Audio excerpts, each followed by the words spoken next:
கர்த்தர் நல்லவர். நீங்கள் கர்த்தரால் ஆசீர்வதிக்கப்பட்டவர்கள்.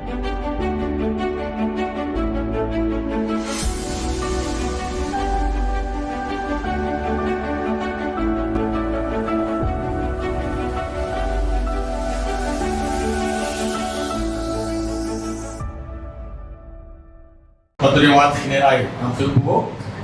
கலாத்தியருக்கு எழுதின நிருபம் 6வது அதிகாரம் 6 முதல் 10 வசனங்களை நாம் வாசிக்கலாம். மேலும் திருவசனத்தில் உபதேசிக்கிறவனுக்கு சகல நன்மைகளிலும் பகிர்ந்து கொடுக்க கடவன். மோசம் போகாதிருங்கள். தேவன் தம்மை பரியாசம் பண்ண ஒட்டார். மனுஷன் எதை விதைக்கிறானோ அதையே அறுப்பான். தன் மாம்சத்துக்கென்று விதைக்கிறவன் மாம்சத்தினால் அறிவை அறுப்பான். ஆவிக்கென்று விதைக்கிறவன் ஆவியினாலே நித்திய ஜீவனை அறுப்பான். நன்மை செய்கிறதில் சோர்ந்து போகாமல் இருப்போமாக. நாம் தளர்ந்து போகாதிருந்தால் ஏற்ற காலத்தில் அறுப்போம். ஆகையால் நமக்கு கிடைக்கும் சமயத்திற்கு தக்கதாக யாவருக்கும், விசேஷமாக விசுவாச குடும்பத்தார்களுக்கும் நன்மை செய்ய கடவோம். அறுவடை மிகுதி என்பதான தலைப்பிலே தொடர் போதனைகளை நாம் புரிந்து கொண்டு வருகிறோம். அதனுடைய தொடர்ச்சியாக இன்றைக்கும் சில காரியங்களை நாம் பார்க்க போகிறோம். தேவனுடைய பெருக்கத்தின் பிரமாணங்கள். பிரமாணம் என்று சொன்னால் சட்டம் என்று அர்த்தம். தேவனுடைய சட்டம் என்னது அப்படின்னா, நாம் பெருக வேண்டும் என்பது தேவனுடைய விருப்பம். அதை தேவன் மனிதனை படைக்கும் போதே ஆண்டவர் தெளிவாக சொல்லிட்டாரு. அன்னைக்கு ஒரு சொல்லிட்டு இன்னைக்கு அதை மாற்றி பேசுகிற தேவன் அல்ல. தேவன் எப்போ மாற்றி பேசுவார் எப்போ பேசுவார்னா, தீமைக்காக மனஸ்தாபப்பட்டு அதை மாற்றுவார். ஒரு தீமையான காரியத்தை சொல்லிட்டாரு, ஒரு சாபமான காரியத்தை சொல்லிட்டாருன்னா அதற்காக உதாரணத்துக்கு சொல்லணும்னா, நினிவே பட்டணத்தை தேவன் அழிக்க போகிறேன் என்று சொல்லி யோராதிபதி சிட்ட சொல்லி நீ போய் அவங்க ஜனங்கள்கிட்ட போய் எச்சரின்னு சொல்லிட்டார். தீமையான ஒரு காரியத்தை சொல்லிட்டார். இப்போ அவர் போய் அங்கே எச்சரித்த உடனே ஜனங்கள் எல்லாரும் ரெட்டுடுத்தி சாம்பலிலே சாப்பிடாம கொள்ளாம உபவாசம் இருந்து தேவனை நோக்கி கதறுகிறார்கள். இப்போ தேவன் மனசு மாறுறாரு. தீமைக்காக மனஸ்தாபப்படுகிற தேவன். அதனால தீமையான ஒரு விஷயத்தை சொல்லிட்டாருன்னா அதுல இருந்து அதை வேணா நன்மையா மாற்றி பேசுவாரே தவிர, நன்மையான காரியத்தை சொல்லிட்டு அதை மறுபடியும் தீமையான செய்ய போறதில்லை. ஆண்டவர் ஒரு நாளும் மாற்றி பேசுகிற தேவன் அல்ல. மனம் மாற அவர் மனுபுத்திரன் அல்ல. வசனம் அப்படிதான் சொல்லுது. அப்போ ஆதாமையும் ஏவாளையும் படைத்த அந்த காலகட்டத்திலேயே தேவன் சொன்ன வார்த்தை, நீங்கள் என்ன செய்யணுமா, படுகி பெருகி பூமியை நிரப்பி சகலத்தையும் கீழ்ப்படுத்தி எல்லாவற்றையும் என்ன செய்யுங்கள். 5 காரியம் சொல்றார். படுக வேண்டும், பெருக வேண்டும், பூமியை நிரப்ப வேண்டும், சகலத்தையும் கீழ்ப்படுத்த வேண்டும். அதுக்கப்புறம் என்ன சொல்றாரு, எல்லாவற்றையும் ஆண்டு கொள்ளுங்கள் அப்படின்னு சொல்லி ஆசீர்வதிக்கிறார். அன்றைக்கு சொன்ன அந்த பெருக்கத்தின் வார்த்தையை தேவன் இன்றைக்கு வரைக்கும் மாற்றி பேசுறவர் அல்ல. அந்த தேவன் சில பிரமாணங்களை வைத்திருக்கிறார். ஆவிக்குரிய பிரமாணங்களை வைத்திருக்கிறார் நாம் பெருக வேண்டும் என்பதற்காக. அதில் மிக மிக முக்கியமானது விதைப்பும் அறுப்பும் என்கிற பிரமாணம். இது ஒழியாது. இந்த பிரமாணம் மாறாதது. ஏன் அது தேவனுடைய பிரமாணம். அவர் தான் சொன்னார், பூமி உள்ள நாளளவும், பூமி இருக்கிற வரைக்கும் விதைப்பும் அறுப்பும் ஒரு நாள் என்ன செய்யாது, ஒழிந்து போகாது என்று தேவன் தான் சொன்னார். அப்ப அவர் சொன்ன ஆகும், அவர் கட்டளையிட நிற்கும். அவர் சொன்ன வார்த்தைகள் ஒரு எழுத்தாகிலும் எழுத்தில் உறுப்பாகிலும் என்ன செய்யாது, அது மாறாது. அப்ப ஆண்டவர் சொன்ன வார்த்தை பூமி இருக்கிற வரைக்கும் என்ன செய்யாது, அது மாறாது. பூமி இருக்கிற வரைக்கும் விதைப்பும் அறுப்பும் இருந்து கொண்டேதான் இருக்கும். இது வெறும் மாம்சீக பிரமாணம் மட்டுமல்ல, இது ஒரு ஆவிக்குரிய பிரமாணம்.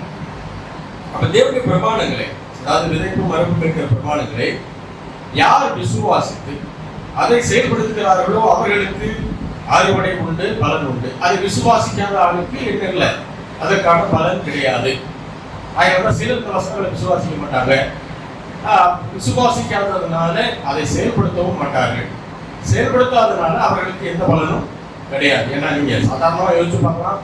மாம்ச ரீதியா நம்ம ஒரு இடத்துல குடியை தோண்டி அதில் ஒரு தக்காளி விதையோ அல்லது வெங்காய செடியோ ஏதோ நம்ம ஊனி வைக்கிறோம் அப்படின்னா அது என்ன செய்ய ஆரம்பிக்கும், அடுத்து வளர ஆரம்பிக்கும். அதில் இன்னும் அதுக்கு தேவையான உரங்கள், அதுக்கு தேவையான ஊட்டச்சத்துக்கள் எல்லாத்தையும் கொடுத்து தண்ணீர் எல்லாம் போட்டோம்னா இன்னும் என்ன செய்யும், நல்லாவே வளரும். அதில் பூச்சிகள் ஏதாவது வந்துச்சுன்னா அழிக்கிறதுக்கு அதையெல்லாம் நம்ம கலைஞ்சு அந்த தேவையில்லாத இலைகளை நான் வெட்டி விட்டு அதுதான் பண்படுத்தி காத்து கொள்ளுதல். அதை நம்ம கரெக்டாக செய்யும் போது இன்னுமே நல்லா வளரும். புளியே தோட்டலை விதையே விதைக்கல அப்படின்னா அங்கே எந்த செடியும் என்ன செய்ய போறதில்லை. அதாவது பலனை கொடுக்கக்கூடிய நல்ல செடிகள் என்ன செய்ய போறதில்லை, வளரப்போவது இல்லை. அப்ப தேவன் பட்சபாதம் உள்ள தேவன் அல்ல. அப்போஸ்தலர் 10வது அதிகாரத்துல கொர்நேலியு வீட்டுக்கு பேதுரு அவர்கள் போகிற சம்பவம். பேதுரு வந்து யூதன், அதே போல கொர்நேலியு வந்து புறஜாதியார், அதாவது யூதன் அல்லாதவர். யூதர்கள் பொதுவாக மற்ற இனத்தோடு பேசப்பட மாட்டாங்க, கலக்க மாட்டாங்க, அவர்களுடைய பழக்க வழக்கங்களில் ஈடுபட மாட்டாங்க. தங்களை வேறுபடுத்தப்பட்ட ஜனங்கள். நாங்கள் வந்து யாரு? ஆண்டவருக்குள்ளாக இருக்கக்கூடிய ஜனங்கள். நாங்கள் வந்து ஆண்டவருடைய ஜனங்கள், நாங்கள் மற்ற ஜனங்களோடு கலக்க மாட்டோம் அப்படின்னு சொல்லி இருக்கக்கூடிய ஒரு ஆட்கள். இப்ப கொர்நேலியு ஆண்டவரை ஏற்றுக்கொண்ட ஒரு மனிதன், பிரஜாதியாக இருந்தாலும் ஆண்டவரை ஏற்றுக்கொண்டிருக்கிறார். ஆண்டவரை நோக்கி அவர் டெய்லி ஜெபம் பண்றார், தான தர்மங்கள் செய்யறார், நிறைய நல்ல காரியங்கள் செய்து கொண்டிருக்கிறார்.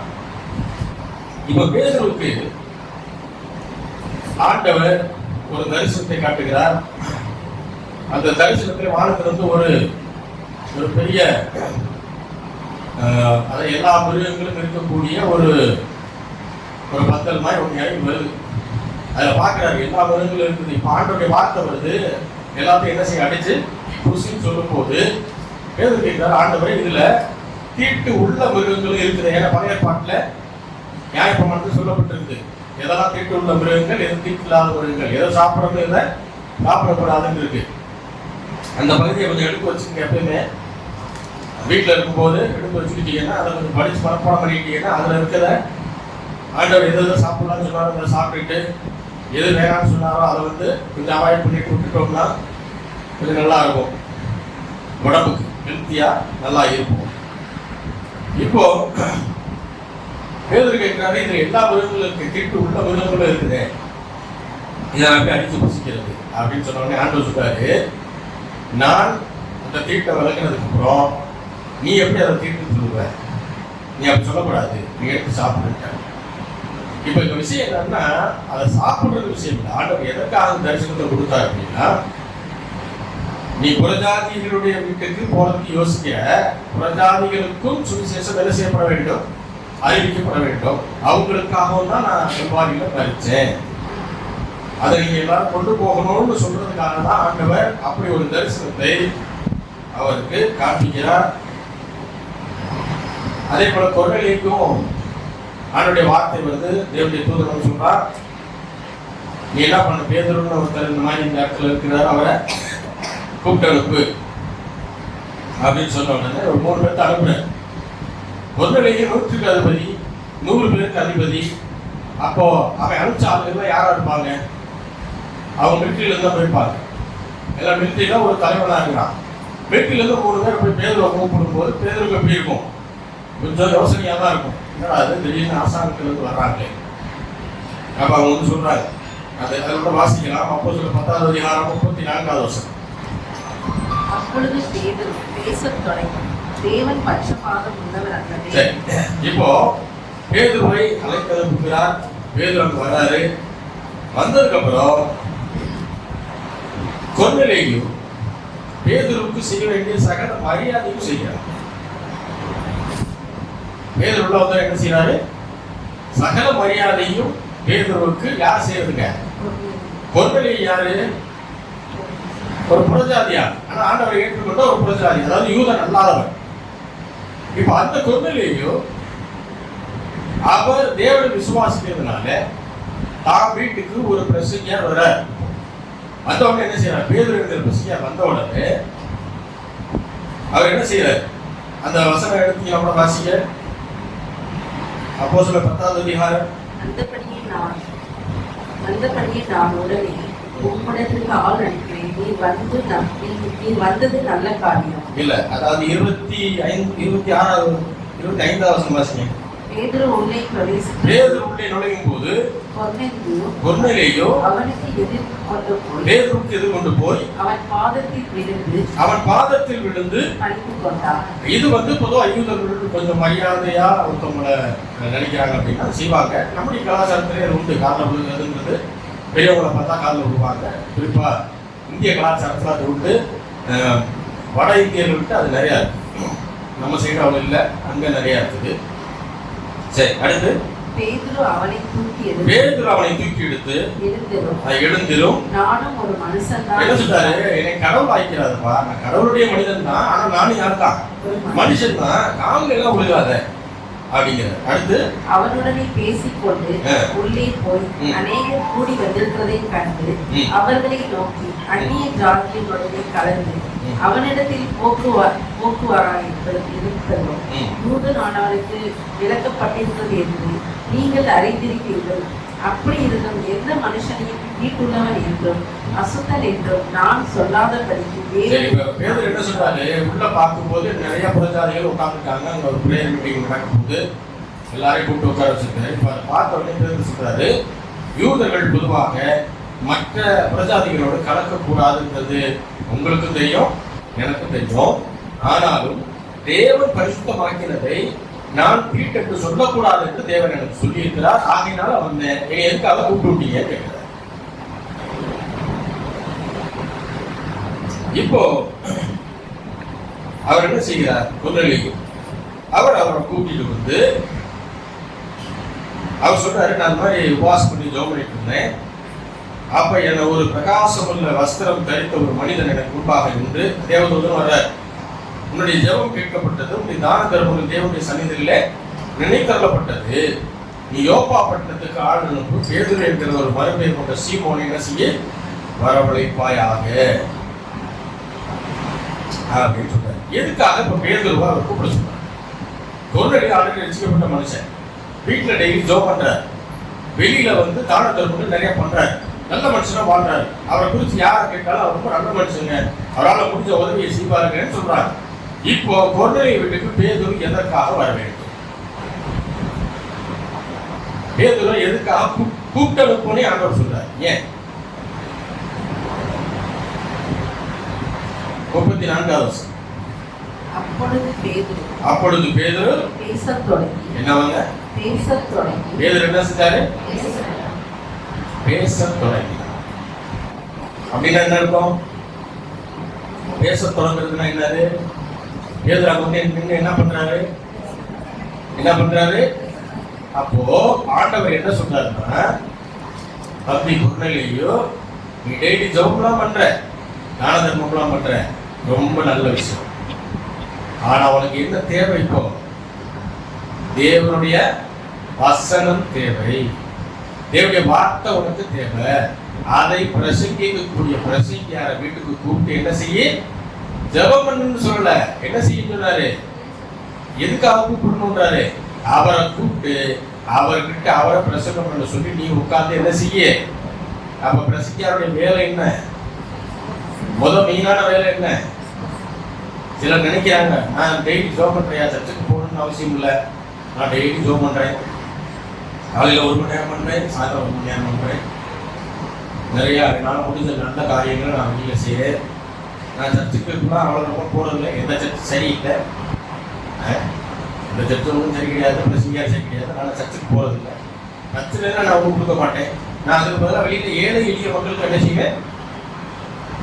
நான் நிறைய தான தர்மம் பண்ணுவேன்னு சிலர் நினைச்சுக்கிட்டு உட்கார்ந்துருக்காங்க. அப்படிப்பட்டவர்களுக்கு சொல்லுகிறேன், கொர்நேலியுக்களே, உங்களுடைய தான தர்மம் நல்லது, உங்களுடைய ஜெபம் நல்லது, ஆனா உங்ககிட்ட தேவனுடைய வார்த்தை இல்லை. உங்ககிட்ட பைபிள் இருக்குது, ஆனா தேவனுடைய வெளிப்பாட்டின் வசனம் இல்லை. ஆகையினால என்ன பண்ணு?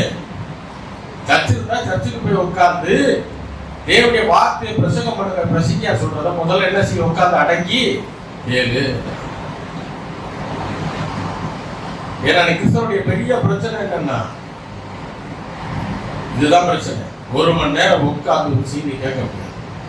1 மணி நேரம் உட்கார்ந்து தேவன் பேசுகிற வார்த்தைகளை காது கொடுத்து, ஏன்னா காது கொடுத்து கேட்கறோம்னா நம்ம வாய் என்ன செய்யணும்? வாய் மூடி இருக்கணும். இங்க பிரச்சனை அதுதான். எல்லாரும் எப்படி பழகிட்டாங்க, வாயை திறந்து பேசி பேசியே பழகியாச்சு. அதனுடைய விளைவு ஆண்டவர் பேசும் போது அதை கேட்கறதுக்கு மனசு இல்லை, கேட்கறதுக்கு பொறுமை இல்லை. ஆகையால சர்ச்சுக்கு ஒழுங்கா போகிறதும் இல்லை. பேர் வந்த உடனே பேச தொடங்கி முதல் வார்த்தை என்ன சொன்னாரு? தேவன் பட்சபாதம் உள்ளவர் அல்ல. ஏன் முதல்ல எடுத்தோட இந்த வார்த்தை சொன்னாரு? அவர் யூதர்களுக்கும் அவர் தேவனாயிருக்கிறார், உங்களை போன்ற பிரஜாதியிலிருந்து ரட்சிக்கப்பட்டவர்களுக்கும் அவர் தேவனாயிருக்கிறார். தேவனிடத்துல எந்த பாரபட்சமும் கிடையாது. யூதர்களை ஆசீர்வதிக்க முடியும்னா தேவனை ஏற்றுக்கொண்ட கிறிஸ்தவர்களையும் தேவனால் ஆசீர்வதிக்க முடியும். ஆண் என்றும் இல்லை, பெண் என்றும் இல்லை, யூதர் என்றும் இல்லை, கிரேக்கர் என்றும் இல்லை, அதான் புறஜாதியான் என்றும் இல்லை. இப்படி எந்த வேறுபாடும் தேவனிடத்துல இல்லை. இதெல்லாம் சொல்றார். இதை இன்னும் புரியுற மாதிரி சொல்லணும்னா, சில ஆண் ஊழியர்கள் சில பெண் ஊழியர்களை பார்த்து பொறாமைப்படுவாங்க. சில பெண்கள் அவங்க சர்ச்சை நடத்துவாங்க, அவர்கள் பிரசங்கம் பண்ணுவாங்க. தேவன் அவர்கள் மூலியமாக பெரிய பெரிய அற்புதங்களை, தீர்க்க தரிசனங்களை எல்லாம் சொல்லுவார். நான் சொல்றது உண்மையான தீர்க்க தரிசிகளை பற்றி பேசுறேன். உண்மையா சர்ச்சை நடத்துறவங்கள, உண்மையா பிரசங்கம் பண்ணுகிறவங்கள, தேவனுடைய வார்த்தையை பிரசங்கம் பண்ணுறவங்களை பற்றி சொல்லிட்டு இருக்கேன். ஆனால் தேவனுக்கு இவர்களை பிடிச்சிருக்கிற காரணத்தினால இவர்களுக்கு சில வரங்களை கொடுத்து என்ன செய்வார்? இந்த வரங்கள் மூலமாக தேவன் அவர்களை ஆசீர்வதிப்பார். இது சில ஆண் ஊழியர்களுக்கு பிடிக்காது. அதுக்கு ஏதாவது அவங்க சொல்லிட்டு அவங்கள மட்டத்தட்ட வேலையை செஞ்சுக்கிட்டே இருப்பாங்க. அப்ப நீங்கள் எந்த ஜாதி, எந்த குலம், எந்த கோத்திரம் அப்படின்றத தேவன் பார்ப்பதே கிடையாது. அவர் உங்களை நேசிக்கிறார் என்றால், நீங்கள் அவரோடு நெருங்கி ஜீவிக்கிறீர்கள் என்றால், தேவன் உங்களுக்கு ஆவிக்குரிய சகல வரங்களையும் ஆவிக்குரிய சகல ஆசீர்வாதங்களையும் கொடுக்க சித்தம் உள்ள தேவனாய் இருக்கிறார். ஷாலோம் என்கிற வார்த்தை, எபிரேய வார்த்தை, பழைய ஏற்பாட்டில் அதுக்கு பேர் செழிப்புன்னு தான் பேர். நம்ம தமிழ்ல சமாதானம் அப்படின்னு சொல்லுவோம். அதுக்கு உண்மையான அர்த்தம் நத்திங் மிஸ்ஸிங், நத்திங் புரோக்கன். எதுவுமே இழக்கவில்லை, எதுவும் உடையவில்லை அப்படின்னு என்ன அர்த்தம்? நமக்கு புரியுற நம்முடைய லாங்குவேஜில் சொல்லணும்னா, எல்லா விதமான நிறைவை பெற்று அதனால் வரக்கூடிய சந்தோஷம், அந்த சமாதானம். ஹல்லேலூயா. அப்ப ஷாலோம் என்கிற வார்த்தைக்கு என்ன அர்த்தம்? நாம சிலர் ஒருத்தர் பார்த்த உடனே என்ன சொல்லுவாங்கன்னா, வாழ்க வளமுடன் சொல்றாங்களா? அப்படின்னு என்ன அர்த்தம்? நீங்க நல்லா எல்லா வளத்தோடும் வாழுங்க. ஒருத்தர் பார்த்த உடனே அவங்க தான் கரெக்டா ஆசீர்வதிக்கிறாங்க. ஆண்டவர் என்ன சொன்னாரு? ஒரு வீட்டுக்குள்ள போறீங்கன்னா அந்த வீட்டுல உங்களை ஆசீர்வதிங்க. அவர்கள் அதற்கு தகுதியானவர்களாக இருந்தால் அந்த ஆசீர்வாதம் அவர்கள் தங்கும், இல்லாவிட்டால் அது ரிட்டர்ன் ஆகிடும் சொல்றாரு. அப்போ ஷாலோம் என்கிற வார்த்தை, நீங்கள் எல்லா நிறைவையும் பெற்று தேவனுடைய மனத்தோடு வாழ வேண்டும் அப்படிங்கிற சமாதானம். இததான் யூதர்கள் ஒருவரை ஒருவர் பார்க்கும் போது சொல்லுகிற வார்த்தை. நம்ம ஸ்தோத்திரம் சொல்றோம், பிரேஸ் லார்ட்னு சொல்றோம், வணக்கம் சொல்றோம், இது எல்லாமே நம்ம சொல்றோம். அவர் கூடுமான வரை நாம் அந்த மாதிரி பேசும்போது இன்னும் நல்லது, இது நல்லதுதான், இந்த வார்த்தைகள் தான், அதையும் பேச நாம விலகிக் கொள்ளணும். அப்ப நமக்கு தேவன் கொடுக்கிற நிறைவிலே நாம் வாழ வேண்டும் என்பது நம்முடைய விருப்பமா எனக்கு தெரியாது, ஆனா தேவனுடைய விருப்பம். அதுல எனக்கு எந்த சந்தேகமும் கிடையாது. வாசிக்கலாம். உபாகமம் 8வது வசனம், உபாகமம் 8வது அதிகாரம் 18வது வசனம்.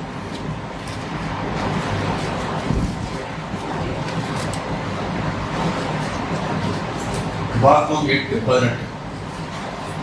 உன் தேவனாகிய கர்த்தரை நினைப்பாயாக, அவரே உன் பிதாக்களுக்கு ஆணையிட்டு கொடுத்த நம்முடைய உடன்படிக்கையை உறுதிப்படுத்தும்படி இந்நாளில் உனக்கு உண்டாயிருக்கிறது போல ஐஸ்வர்யத்தை சம்பாதிப்பதற்கான பலனை உனக்கு கொடுக்கிறார். யாரு ஐஸ்வர்யத்தை சம்பாதிக்கிறதுக்கான பலனை கொடுக்கிறாரா? யாரு கொடுக்கிறார்? எல்லாரும் வசனம் இருக்கீங்களா? உபாகமம் 8வது அதிகாரம் 18வது வசனம். அப்ப யார் ஐஸ்வர்யத்தை சம்பாதிப்பதற்கான பலனை நமக்கு கொடுக்கிறவர் யார்? பலன் நடக்கும். நம்ம பலன் சொன்னோம்னா என்ன நினைக்கிறோம்னா ஆற்றல், ஸ்ட்ரென்த் நினைக்கிறோம். ஸ்ட்ரென்த் தான் அதனுடைய மீனிங். ஆனால் வெறும் உடல் ரீதியான ஸ்ட்ரென்த்தை மட்டும் ஆண்டவர் சொல்லல, மைண்ட் ஸ்ட்ரென்த்தையும் சேர்த்து தான் சொல்றாரு. சில வேலைகளுக்கு உடல் உழைப்பு அதிகம் வேணும், சில வேலைகளுக்கு மைண்ட் அதிகமாக வேலை செய்யும். உதாரணத்துக்கு ஐடி கம்பெனி இந்த மாதிரி இருக்கிறவங்கலாம், அந்த மாதிரி சிஸ்டம்ல வேலை செய்யறவங்களுக்கு எல்லாம் எப்படி இருக்கும், மைண்ட் ஸ்ட்ரென்த்ல அவங்க வேலை செய்யும். உடல் உழைப்பு பெருசா இருக்காது. உடல் உழைப்பு வேலை செய்யறவங்க இப்போ பெரிய பெரிய லோடு மேன்கள் எல்லாம் பார்த்தீங்கன்னா உடல் உழைப்பு என்ன செய்வாங்க, அதிகமாக கொடுப்பாங்க. அவங்க மைண்ட் பெருசா ரொம்ப தேவையில்லை. என்னன்னா உடல் உழைத்து அதிகமாக வேலை செய்கிற ஆட்கள் அட்லீஸ்ட் ஒரு மணி நேரம் கழிச்சு தான் சாப்பிட போவான். ஆனா இந்த மைண்ட்ல வேலை செய்யறா பாருங்க, அவன் அரை மணி நேரத்துக்கு உடல் எடுத்துப்போம். ஏன்னா காரணம் அதுதான் கஷ்டம். நம்ம நினைக்கிறோம் உடல் உழைச்சு வேலை செய்யறது கஷ்டம் இல்லை, அதுல உடம்பு ஸ்ட்ரென்த் ஆயிடும். நம்ம வேலை செய்ய உடம்பு ஸ்ட்ரென்த் ஆயிடும். அப்புறம் நம்மளால அது ஈஸியா செய்ய முடியும். நம்ம மைண்ட்ல வேலை செய்ய மைண்ட் தான் என்ன செய்யும், வீக் ஆகிட்டே தான் இருக்கு. அப்ப ஆண்டவர் சொல்றாரு, ஐஸ்வர்யத்தை நீங்க சம்பாதிக்கணும், அதற்கான பலனை, ஸ்ட்ரென்த்தை, ஆவிக்குரிய ஸ்ட்ரென்த்தை, மாம்சீகமான ஸ்ட்ரென்த்தை நான் உங்களுக்கு என்ன செய்வேன் தருவேன். இப்ப மைண்ட் ஸ்ட்ரென்த் அப்படின்னா ஐடியா, எப்படி ஐஸ்வர்யத்தை சம்பாதிக்கலாம். திடீர்னு ஒரு ஐடியா வரும், நம்ம ஒரு கடை போட்டாங்க, நம்ம இந்த ப்ராடக்டை வாங்கி சேல் பண்ணாங்க. அப்போ அதை குறித்து நம்ம என்ன செய்யணும், முதல்ல ஸ்டடி பண்ணணும்.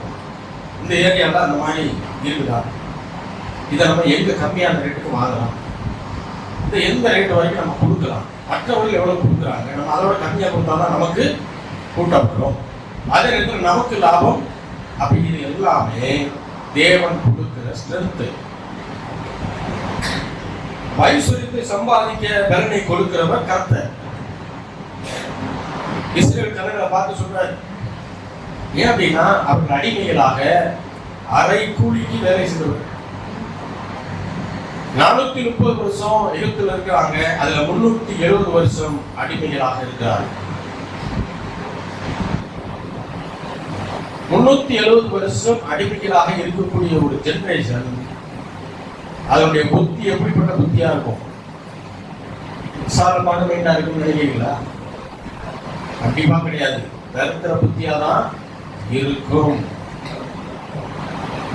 தரித்திர புத்தியா தான் இருக்கும். ஏன் 370 வருஷம் ஏறக்கூடிய ஒரு 4 தலைமுறை, இன்றைய காலகட்டத்தில் ஒரு 4 தலைமுறை, 4 தலைமுறையுமே வறுமையிலையும், குறிப்பா சொன்னா அடிமைகளாக, ஏழையா இல்லை, அடிமைகளாக, அடிமைக்கு ஒண்ணுமே கிடையாது, அடிமைகளாக வாழக்கூடிய ஒரு சமூகம், அதனுடைய புத்தி எப்படிதான் இருக்கும், தரித்திர புத்தியா தான் இருக்கும். அந்த தரித்திர புத்தியுடைய இஸ்ரவேலர்களை பார்த்து சொல்லுகிறார், இந்நாளிலே உனக்கு உண்டாய் இருக்கிறது போல ஐஸ்வர்யத்தை சம்பாதிப்பதற்கான பலனை கொடுக்கிறவர் கர்த்தர்.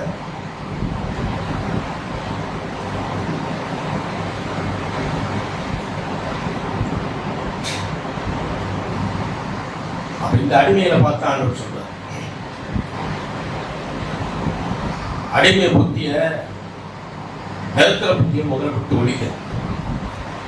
அது எப்ப ஒழியும்னா, நான் ஐஸ்வர்யத்தை சம்பாதிக்க வேண்டும் என்பது என்னுடைய தேவனாகிய கர்த்தருடைய விருப்பம், அவரே எனக்கு அந்த பலனை கொடுக்கிறார் அப்படின்னு நம்ம நம்பும் போது, விசுவாசிக்கும் போதுதான் நம்முடைய தரித்திர புத்தி கொஞ்சம் என்ன செய்யும், போக ஆரம்பிக்கும். எப்பொழுதுமே சபையிலே மக்கள் மனதை ஆளுகை செய்யக்கூடிய தரித்திர ஆவியை இயேசு கிறிஸ்துவின் நாமத்தில் வெளியே போக கட்டளை. அது இனிமே உங்களுடைய மனதை ஆளுகை செய்யவே கூடாது.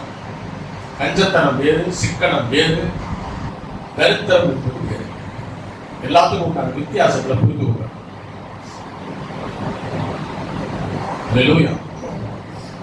ஒரு செல்போன் யூஸே பண்ண முடியாது அப்படின்னா அது என்ன செய்யணும், அதை யூஸே பண்ண முடியாது, ரொம்ப மோசமாயிடுச்சு அப்படின்னா அதை தூக்கி போட்டுட்டு வேறையா வாங்க. இல்லையா, என்கிட்ட காசு இல்லை, என்கிட்ட இப்போதைக்கு அதுக்கு பட்ஜெட் இல்லை, பரவாயில்ல, தப்பு கிடையாது. ஆனால் புதிய செல்ல வாங்குறதுக்கு தேவன் எனக்கு என்ன செய்வார்? எனக்கு அந்த பலனை கொடுப்பார்னு விசுவாசிக்கும் போதுதான் அது நடக்கும். இல்லைங்க இருக்கிறதே போதும்னா இருக்கிறதா இருக்கும். இது உதாரணத்துக்கு நான் சொல்றேன். இதே போலதான் மற்ற எல்லா காரியங்களும். அல்லேலூயா. அப்ப தரித்திர மனநிலை மாறணும். ஆசீர்வாதத்தின் மனநிலை உங்களை ஆளுகை செய்ய வேண்டும். அதுதான் தேவனுடைய விருப்பம். அந்த வசனத்தை மறுபடியும் வாசிங்க. உன் தேவனாகிய கர்த்தரை நினைப்பாயாக, அவரே உன் பிதாக்களுக்கு ஆணையிட்டு கொடுத்த தம்முடைய உடன்படிக்கையை உறுதிப்படுத்தும்படி இந்நாளில் உனக்கு உண்டாயிருப்பது போல ஐஸ்வர்யத்தை சம்பாதிப்பதற்கான பலனை உனக்கு கொடுக்கிறார். சரி, இந்த தரித்திர மனநிலை மக்களுக்கு ஏன் வந்துச்சு? தரித்திரம் எப்பொழுது வந்தது? முதல்ல அது தெரியும். எப்பொழுது சாபம் இந்த பூமியிலே வந்ததோ அப்பொழுதுதான் தரித்திரமும் சேர்ந்து வந்தது. சாபம் வந்த உடனே முள்ளும் குறுக்கும் பூமியிலே விளைய ஆரம்பித்தது. அதுக்கு முன்னாடி வரைக்கும் முள்ளும் குறுக்கும் விளையவில்லை. நாம எதை விதைக்கிறோமோ அது மட்டும் தான் விளைஞ்சுக்கிட்டு இருந்துச்சு. இன்னைக்கு ஒன்றும் இல்லை, நீங்க ஒரு இடம் வாங்கி போடுறீங்க, வாங்கிட்டு உடனே அதை சுத்தம் பண்ணி கட்ட ஆரம்பிச்சிட்டீங்கன்னா பிரச்சனை இல்லை. ஒரு 5 வருஷம் இருக்கட்டும், அதுக்கப்புறம் போய் என்ன செஞ்சுக்கலாம், நம்ம அந்த இடத்துல கட்டிக்கலாம் அப்படின்னு நீங்க நினைச்சீங்கன்னா 5 வருஷம் கழிச்சு போறோம்னா அது எப்படி இருக்கும்? நல்லா சிமெண்ட் போட்டு பொசனிஷன் போட்டுருக்குமா? எப்படி இருக்கும்? நம்மளு செடியும் போதரும் முள்ளு செடியும் வளர்ந்து முள்ளு காடா இருக்கும். நீங்க போய் வச்சுக்கலாம். விதை போட்டீங்களா? முள்ளு செடியா எப்படி வந்துச்சது? ஏன்னா நம்ம அங்க ஒண்ணுமே செய்யல. நீங்க ஒரு இடத்த வாங்கி அதை ஒண்ணுமே செய்யாம வச்சிருந்தீங்கன்னா அங்க முள்ளு காடாதான் இருக்கும். ஏன் இது வந்துச்சு? எப்போ சாபம் உள்ள வந்துச்சோ, மனிதன் பாவம் செய்து அதனால சாபம், தேவனால் வந்த சாபம் எப்போ உள்ள வந்துச்சோ அன்றையிலிருந்து முள்ளும் குறுக்கும் அதாவது பூமி என்ன செய்யுது? முளைப்பிக்க ஆரம்பிக்கிறது. ஆகிறதான் ஆண்டவர் என்ன செய்தார்? உங்களுடைய பாவத்தை, உங்களுடைய சாபத்தை, வியாதியை, தரித்திரத்தை அவர் சுமந்து தீர்த்தார். தரித்திரத்தை எங்கேயா சுமந்து தீர்த்தார்? மொத்தம் 3 கூட ஓகே. தரித்திரத்தை எங்க சுமந்தார்? முள்முடியை தலையில் சூட்டினாரே, அதனுடைய அர்த்தம் என்னது? முள் என்னது? சாபத்தின் விளைவாக வந்த தரித்திரம். பூமி முள்ளை குறுக்கி விளைவிக்கும் போது ஆதாமும் ஏவாளும் எதை நட்டு வச்சாங்களோ அதுவும் வளருது, முள்ளும் குறுக்கும் வளருது. இப்ப எக்ஸ்ட்ராவா இவங்க வேலை செய்ய வேண்டியதா இருக்கு.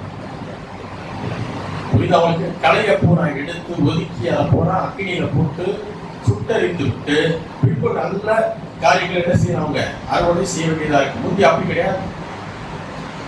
அப்ப இவ்வளவு வேலை செய்யும் போது உடம்பு வேர்க்க ஆரம்பிக்குது. நீ உன் நிலத்தில் நீ உன் நெற்றியின் வேர்வையாக தான் என்ன செய்வ? ஆகாரம் புசிப்பாய். அப்ப வேர்வை என்னது? நிறைய பேர் சொல்றாங்க வேர்வை நல்லதுயா. வேர்வை உடம்புக்கு வெளியே போகும். வெளியே போனா தான் நல்லது. ஏன்னா உடம்புக்கு அதுக்கு சம்பந்தம் கிடையாது. ஹல்லேலூயா. நான் நெத்தி வேர்வை நிலத்துல பாடுபட்டு நான் சம்பாதிச்சு என் பிள்ளைகளை நான் கரை செய்யணும். ஆமா, அதுல பெருமை இல்லை. அது என்னது? அந்த சாபத்தின் வெளிப்பாடு. வியர்வை எதோடைய வெளிப்பாடு? அந்த சாபம் உடம்புல இருக்கக்கூடாது, அதை வெளியேற்றும்.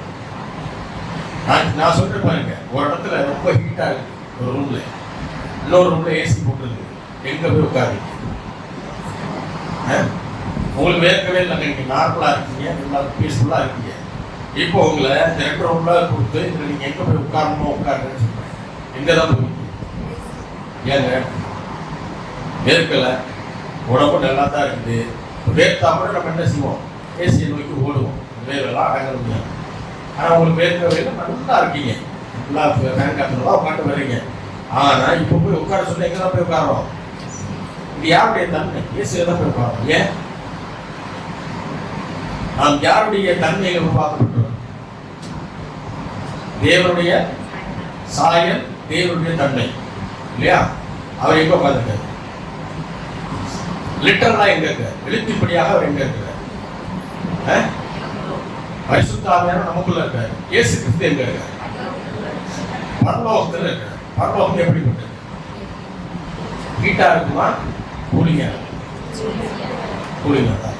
படிச்சு பாருங்க, வெளிப்படுத்துகிற விசேஷத்தில் கூலிங்கா தான்.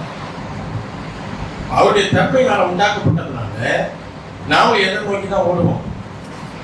கூலிங்கா இருக்கிறத நோக்கி தான் ஓடுவோம். ஓவர் கூலிங்கான தான் சூடு அடிக்க அடிச்சா நல்லா இருக்கும் பொருளை தவிர சாதாரணமாக நாம இதை தான் விரும்புகிறோம். அதுதான் நான் ஏசி நம்புறேன். இஸ்ரவேல் ஜனங்களுக்கும் ஆண்டவர் செய்தார். பகலில் எது வந்துச்சு?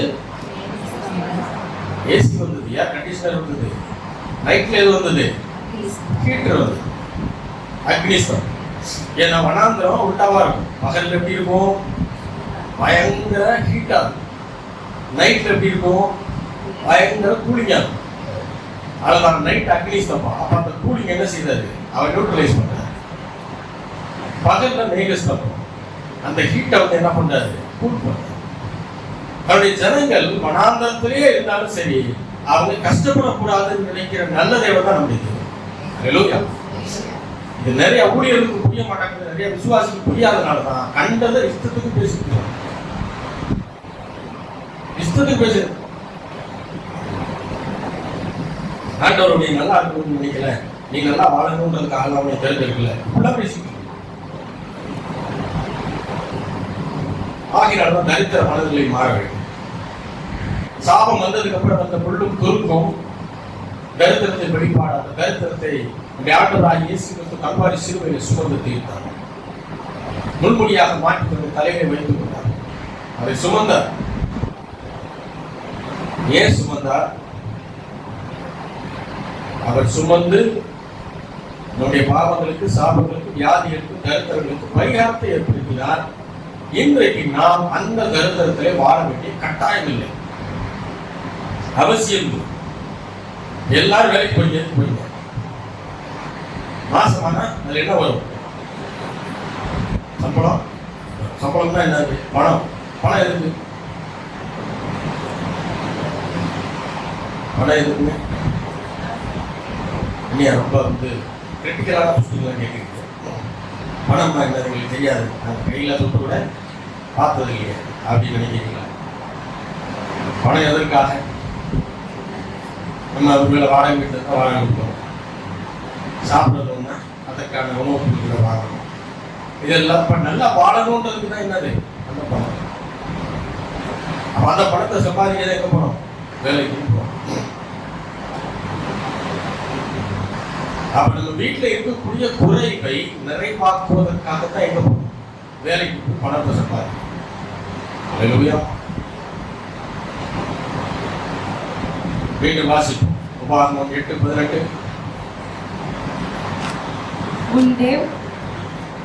உன் தேவனாகிய கர்த்தரை நினைப்பாயாக. போதும். உன் தேவனாகிய கர்த்தரை, எல்லாரும் சொல்லுவோம், உன் தேவனாகிய கர்த்தரை நினைப்பாயாக. மக்கள் எப்படி நினைக்கிறாங்க அப்படின்னா, கல்வாரி சிலுவையிலே தொங்குகிறவராக நினைக்கிறாங்க இல்லையா? ஆண்டவர் வந்து சிலுவையில தொங்குகிற இயேசு அப்படின்னு நினைக்கிறாங்க. இரண்டாவது, மாட்டு துருவத்தில் பிறந்த இயேசுவை நினைக்கிறார். மாட்டு துருவத்தில் பிறந்த இயேசுவை நினைக்கிறார். மூன்றாவது, வாழ்க்கையில நன்மைகளை செய்கிறவர் அப்படின்னு நினைக்கிறார். நான்காவது, ஒரு கடினமான சூழ்நிலையில நம்முடைய வாழ்க்கையில அற்புதங்களை செய்கிற தேவன் அப்படின்னு நினைக்கிறார்.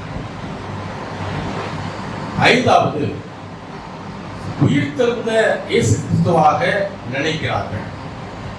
ஆறாவது, மீண்டும் அவர் வரப்போகிற ராஜா என்பதையும் நினைக்கிறார். இது எதுவுமே தவறு கிடையாது, இது எல்லாமே சரி. ஆனால் இந்த இடத்துல 320 வருஷம் அடிமைத்தனத்தில் இருந்த இஸ்ரவேல் மக்களுக்கு, தரித்திரத்தில் வாழ்ந்து கொண்டிருக்கிற தம்முடைய பிள்ளைகளுக்கு ஆண்டவர் சொல்ற வார்த்தை, உன் தேவனாகிய கர்த்தரை நினைப்பாயாக சொல்றாரு. அப்ப எந்த கர்த்தரை, எப்படிப்பட்ட கர்த்தரை நினைக்கணும்? அடுத்த கேள்வி, தரித்திரத்திலே வாழக்கூடிய மக்கள், அடிமைத்தனத்திலே வாழ்ந்து கொண்டிருந்த இஸ்ரவேல் மக்கள் தேவனாகிய கர்த்தரை நினைக்கணும்னு சொல்றாரு. அவர் எப்படிப்பட்ட கர்த்தர்? அவரை எந்த மாதிரியான கர்த்தர்னு நான் நினைக்கணும். நன்மையை செய்கிறவரா, கல்வாரி சிலுவையை தொங்குகிறவரா, அல்லது மாட்டுத் தொழுவத்தில் பிறந்தவரா, அற்புதங்களை செய்கிறவரா, உயிர்த்தெழுந்த இயேசுவா, அல்லது மீண்டும் வரப்போகிறவரா நான் நினைக்கணுமா? நாம தரித்திரத்தில் வாழ்றேன்னு வச்சுங்களேன், நான் எப்படி அவரை நினைக்கணும்னு அவரே சொல்லித்தரார். நீ கல்வாரி சிலுவையில் தொங்குகிற இயேசுவாக என்னை நினைச்சா, என்னை நினைக்கிற, அது ஒன்றும் பிரச்சனை கிடையாது, தப்பு கிடையாது. நம்ம ஆடு தொழுவத்தில் தான் பிறந்தேன், அப்படிப்பட்ட குழந்தை இயேசுவா என்ன நினைக்கிற, தப்பு இல்லை. நான் உன் வாழ்க்கையில் நன்மைகளை செய்கிறேன், அதை நீ நினைக்கிறது தவறு கிடையாது. அப்பப்போ அற்புதங்கள் நடக்குது உன் வாழ்க்கையில, உன்னுடைய விசுவாசத்தின் மூலம், என்னுடைய கிருபையின் மூலம், அதை நீ நினைக்கிற தவறு கிடையாது. உயிர் திறந்த கர்த்தராக நினைக்கிற, மீண்டும் நான் வரப்போகிறேன், வந்து என்னுடைய பிள்ளைகளை நான் கூட்டி சேர்க்க போகிறேன் நினைக்கிற, அது எதுவுமே தப்பு கிடையாது. ஆனால் உன் தரித்திரமானோம்னா நீ என்னை எப்படி நினைக்கணும்? அதுதான் கேள்வி. இதெல்லாம் நிறைய பேர் நினைக்கிறதே கிடையாது. நிறைய கிறிஸ்தவர்கள் நினைக்காமல் விட்ட ஒரு பகுதி இது. என்ன சொல்றாரு தெரியுமா? ஐஸ்வர்யத்தை சம்பாதிப்பதற்கான பலனை கொடுக்கிறவர் நான் என்பதை நீ நினைப்பாயாக. அல்லேலூயா.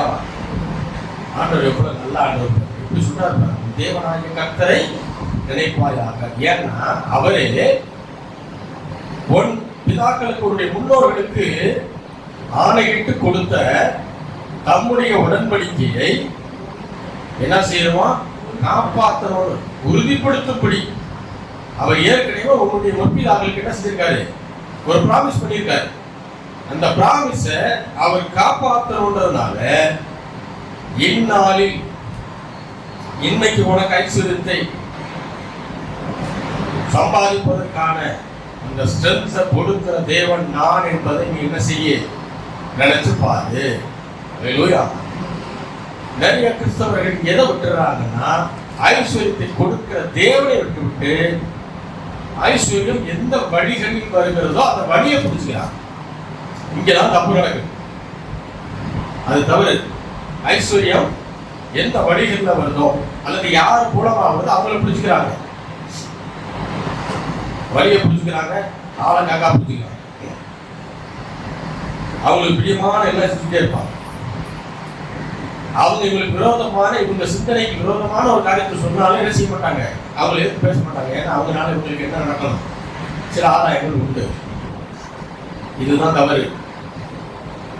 ஆண்டவர் இன்னைக்கு ஒருத்தர் மூலியமா உங்களுக்கு உதவி செய்ய முடியும்னா, நாளைக்கு வேற ஒரு நபர் மூலியமா உங்களுக்கு உதவி செய்ய முடியும்.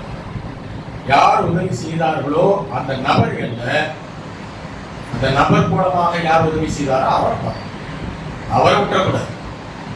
இந்த பிரச்சனை என்னன்னா, ஒரு நபர் உதவி செஞ்சாருன்னா அவரே பிடிச்சிக்கலாம், பாவம். இது ஒரு கட்டத்துல தோல்வி வரும். அப்புறம் வந்து என்ன சொல்றது, அவர் முக்கியமா இல்லைங்க, அவருக்கு ரொம்ப மாறிட்டார். ஏன்னா நீ யாரை பார்க்கணுமோ அவரை விட்டு நீ யாரை போய் பார்த்த, அவர் யார் மூலமா கொடுத்தாரோ அதை போய் பார்த்துக்கிட்டு இருக்க. இது தவறு. ஊழியத்திலையும் சொல்றேன், ஏன் ஒருத்தர் 10,000 ரூபாய் வாங்கி கொடுக்குறாரு, நான் இப்ப அவரையே பார்த்துக்கிட்டு அவருக்கு பிரியமான காரியத்தை நான் செஞ்சுக்கிட்டு இருந்தா ஒரு நாள் அவர் எங்க இருக்க மாட்டாரு, கட்சியில் இருக்க மாட்டாரு, அவர் எங்கேயா போயிடுவார். ஏன்னா அவருக்கு பிடிச்ச மாதிரி எல்லாம் செய்யணும்னு நினைப்பாரு. நான் செய்ய முடியாது. அவருக்கு பிடித்த விஷயம் தேவனுக்கும் பிடிச்சிருக்கணும், எனக்கும் பிடிச்சிருக்கணும், அப்பதான் நான் செய்வேன். இல்லைன்னா என்னால செய்ய முடியாது. அவரு என்ன நினைப்பாரு, நம்ம கூட காரியம் போடுவோம், நம்ம சொல்ற மாதிரி செய்ய மாட்டேங்கிறாரு, செய்ய முடியாது. ஏன்னா 10,000 கொடுக்குற உங்களை பார்க்கல, கொடுக்க வச்சு தேவனை பார்த்து கொண்டு இருக்க வேண்டாம். நாளைக்கு நீங்க இல்லைன்னா அந்த இடத்துல இன்னொருத்தர் கொண்டு வந்து உட்கார வச்சு ஆண்டவர் என்ன செய்வாரு, இந்த 10,000 ரூபாய கொடுப்பாரு. ஹல்லேலூயா, ஹல்லேலூயா. இதெல்லாம் ஊழியத்துக்கு இதுதான். ஆச்சரியம் என்னன்னா, 10,000 ரூபாய் கொடுத்த 10,000 ரூபாயோ 12,000 ரூபாயோ காரியம் கொடுத்தவர் இல்லாதப்போ, அவங்க போனதுக்கு அப்புறம் ஆண்டவர் 15,000 ரூபாய் கொடுத்தார். ஹல்லேலூயா. இழந்ததை இழப்பிற்கு ஈடாக கொடுக்கல, இழந்ததை விட அதிகமாக கொடுத்தார். அதுதான் நம்முடைய ஆண்டவர். அப்பதான் மனசு என்ன செய்யும், சந்தோஷப்படும், மனசு நிறைவாகும். எனக்கு செஞ்சாருன்னா உங்களுக்கு செய்யும். முதல்ல பணம் லோக்கல்ல இருந்து வந்துச்சு, இப்போ ஃபாரின்ல இருந்து வருது. யாராவது உங்களை கேட்டாங்கன்னு சொல்லுங்க, உங்க பாஸ்டருக்கு ஃபாரின்ல இருந்து வருது. ஆமா, ஃபாரின்ல இருந்து காணிக்க வருதுன்னு சொல்லு. நான் உண்மையாக நான் டிக்ளேர் பண்றேன், ஃபாரின்ல இருந்து காணிக்க வருது. அனுப்புறது வேற யாரும் இல்லை, யாரும் ஃபாரின்ல இருக்கு. இங்க இருந்து போனா நம்முடைய பிள்ளைகள், நம்முடைய தம்பிகள். அல்லேலூயா. நான் அதெல்லாம் யோசிச்சு பார்த்ததே கிடையாது. வெளிநாட்டுல நம்ம காசு பண்ணோம், நான் யோசிச்சு பார்த்ததே இல்லை. அதெல்லாம் வராதுன்னு நினைச்ச காலம் முடியும். ஆனா இப்ப வருது. யார் அனுப்புறா? நம்ம பிள்ளைகள் தான் அனுப்புறாங்க. யாரோ ஒரு ஃபாரினர் அவர் வீட்டுல நிறைய பெட்டியா வச்சு அங்கிருந்து அனுப்புறாங்க. அப்படி அனுப்பிச்சா இன்னும் சபை வேற மாதிரி இருக்கும். இன்னும் நன்மையான காரியங்கள் ஏராளமாக செய்ய ஆரம்பிச்சிருவோம். அநேகருக்கு உதவி செய்ய முடியும். மக்கள் எதற்கு தயாரா இல்லைன்னா, ஐஸ்வர்யத்தை சம்பாதிக்கிற பலனை கொடுக்கிறவர் கர்த்தர் அப்படின்னு நினைக்கிறதுக்கு மக்கள் தயாராக இல்லை. ஒருவேளை மக்கள் இப்படி நினைச்சா கூட ஊழியர்கள் என்ன பண்ணிடுறாங்க, சில ஊழியர்கள் இதை மட்டம் தட்டி குரம் பேசி, இதை மட்டம் தட்டுறதுல ரொம்ப மும்முரமா இருப்பாங்க.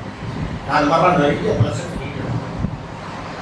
நீ ஐஸ்வர்யத்தின் பின்னாடி போ, நீ பணத்தின் பின்னாடி போறது, நீ அழிச்சு விடுறது. பணத்தின் பின்னாடி யாரையும் போக சொல்லல, ஐஸ்வர்யத்தின் பின்னாடி யாரும் போகணும்னு சொல்லல. ஐஸ்வர்யத்தை சம்பாதிக்கிற பலனை கொடுக்கிறவர் கர்த்தர், அவர் பின்னாடி போகணும், அவரை நம்புங்கன்னு சொல்றோம். அவரை நம்புனா இது கிடைக்கும். நான் தைரியமா சொல்றேன். நிறைய ஊழியர்களால சொல்ல முடியும். விசுவாசம் இல்லாத ஊழியர்களால அதை பேசவே முடியாது. ஏன்னா ஆண்டவர் கொடுப்பாரான்னு தெரியாது. ஏன்னா அவனுக்கு விசுவாசம் கிடையாது. ஆண்டவர் கொடுப்பாரா கொடுக்க மாட்டாரான்னு தெரியாது. அதனால ஜனங்களுக்கு தைரியமா போதிக்க முடியாது விசுவாசத்தை. தேவன் கொடுக்கிற ஐஸ்வர்யத்தை குறித்து வசனத்தை வந்து பிரசங்கம் பண்ண மாட்டாங்க. அதுக்கு விரோதமாக பேசிக்கொண்டே இருப்பார்கள் சில ஊழியர்கள், இன்றைக்கும் உண்டு. ஆனால் வார வாரம் காணிக்க மட்டும் எடுக்கிறதுக்கு தவறவே மாட்டாங்க. நான் என்ன கேட்கிறேன், ஜனங்களுக்கு தேவன் கொடுக்கிற ஐஸ்வர்யத்தை வசனத்தை வந்து பிரசங்கம் பண்ணா உங்களுக்கு தெரியாது, பண்ண மாட்டீங்க. இன்னும் சொல்லணும்னா அதுக்கு விரோதமா பேசுவீங்க. தேவன் கொடுக்கிற ஆசீர்வாதத்துக்கு விரோதமாகவே பேசிக்கிட்டே இருக்க முடியாது. இப்ப அதை கேட்கிற ஜனங்கள் ஆசீர்வாதமா இருப்பாங்க, தரித்திரத்தோட இருப்பாங்களா, நிறைவுல இருப்பாங்க, குறைவுல இருப்பாங்க. இந்த போதனைகளை கேட்கிற மக்கள் நிறைவாகுவாங்களா அல்லது குறைவுல இருப்பாங்க? குறைவுல தான் இருப்பாங்க. குறைவுல இருக்கவங்க நீங்க போய் காணிக்க எடுத்தீங்கன்னா எப்படி கிடைக்கும் உங்களுக்கு? அது எவ்வளவு வரும் உங்களுக்கு? நியாயம் தானே நான் கேட்கிறேன். ஒருத்தர் நல்ல வியாபாரம் பார்த்து ஒரு நாளைக்கு 3 லட்சம் ரூபாய் வியாபாரம் ஆச்சு. மாசம் என்னாச்சு? மாசம் என்னாச்சுங்க? 1 கோடி ரூபாய்க்கு வியாபாரம். அவர் ஒரு ரசிக்கப்பட்ட கிறிஸ்தவர், ஒரு சபைக்கு போறார். சரிங்களா? மாசம் 1 கோடி ரூபாய்க்கு ஒரு வியாபாரம். அவருடைய லாபம் மட்டும் ஒரு 70 லட்சம் வச்சுக்கணும், அல்லது ஒரு 50 லட்சம். 50 லட்சம் அவருடைய லாபம். அவர் ஆண்டவருக்கு பல காரியங்களை செய்யணும் சபையில் நினைக்கிறார். இன்னொருத்தருக்கு சின்ன கடை வச்சிருக்கிறார். மாதத்திற்கு 30,000 தான் அவரு வியாபாரம், அதுல 15,000 தான் அவருடைய லாபம். இவர் ஆண்டவருக்கு நிறைய செய்யணும். ஆனா உண்மையிலே இப்ப யார் நிறைய செய்ய முடியும்? 50 லட்சம் லாபம் பார்த்தவரா 15,000 லாபம்? 2 பேருக்கு செய்யணும்னு மனசு இருக்குது. அதே நான் சொல்றேன், 2 பேருக்கும் ஆண்டவருக்கு செய்யணும்னு மனசு இருக்குது. ஆனால் யாரால் உண்மையாகவே தேவனுக்கு நிறைய செய்ய முடியும்? 50 லட்சம் லாபம் பார்த்தார் இல்லையா, மாசம் 1 கோடி ரூபாய்க்கு வியாபாரம் பார்த்தார் இல்லையா, அவரால் தான் செய்ய முடியும். ஜனங்கள் தருக்கிறதுல இருந்தா ஊழியக்காரருக்கு தேவனுக்கு கொடுக்கிறதுல எப்படி நிறைவு? அவங்க எப்படி தாராளமா கொடுக்க முடியும்? அதாவது பழமொழி சொல்லுவாங்க, சட்டியில இருந்தாதான் அகப்பையில வரும். சட்டியில ஒண்ணும் இல்லை, அங்கேயே சுரண்டிக்கிட்டு இருக்கிறாங்க ஜனங்கள். அவங்க கிட்ட போயிட்டு எல்லா வாரமும் காணிக்க இருக்கிறது அது மட்டும் இல்ல, விசேஷத்தை காணிக்கிறது. இடம் வாங்க போறோம், பில்டிங் கட்ட போறோம், அந்த பொருள் வாங்க போறோம், இந்த பொருள் வாங்க, பாய் வாங்க போறோம். இன்னைக்கு பாய் வாங்குறதுக்கு காணிக்க வாங்குறாங்க உண்டு. காசு இல்லாம வாங்கிட்டா பரவாயில்ல, காசை வச்சுக்கிட்டு கற்றுக்கு ஒரு 5 பாயிண்ட் வந்து ஜாப் பண்ணிக்கங்க.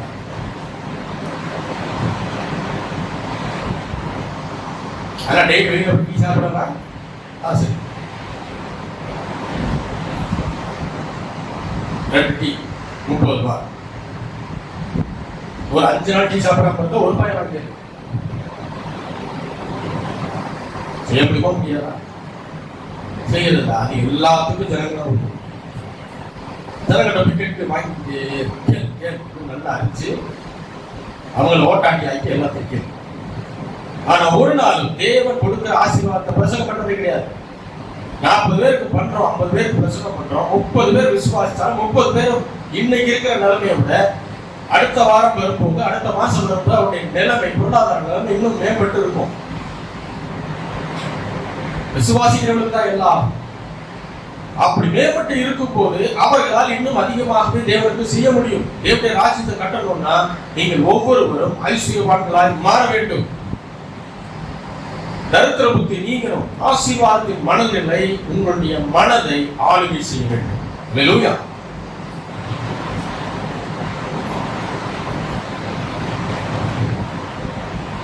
ஐஸ்வர்யத்தை தேவன் கொடுக்கிற ஆசீர்வாதத்தை பிரசங்கிக்காமல் வசனத்துல இருக்கு, சொந்த கருத்தை பேசுற வசனத்துல இருந்து பிரசங்கிக்கணும். அதை பண்ணாம நிலம் வாங்க போற சர்ச்சுக்கு அதுக்கு காசு கொடுங்க, சர்ச்சு பில்டிங் கட்ட போறோம் அதுக்கு காசு கொடுங்க, சர்ச்சுக்கு நிறைய தேவைகள் இருக்குது, நிறைய பொருட்கள் வாங்கணும் அதுக்கு காசு கொடுங்க அப்படின்னு கேட்டுக்கிட்டே இருந்தா ஜனங்கள் சரி பாவம் இவரே பாவம் போல இருக்கிறாரு, அதனால இவருக்கு தெரியாது நம்ம கொடுப்போம் சொல்லி அவங்களும் கொடுக்குறாங்க. ஆனா கொடுத்தா இவங்களுக்கு பத்த மாட்டேங்குது, அவங்களுக்கு இருக்க மாட்டேங்குது.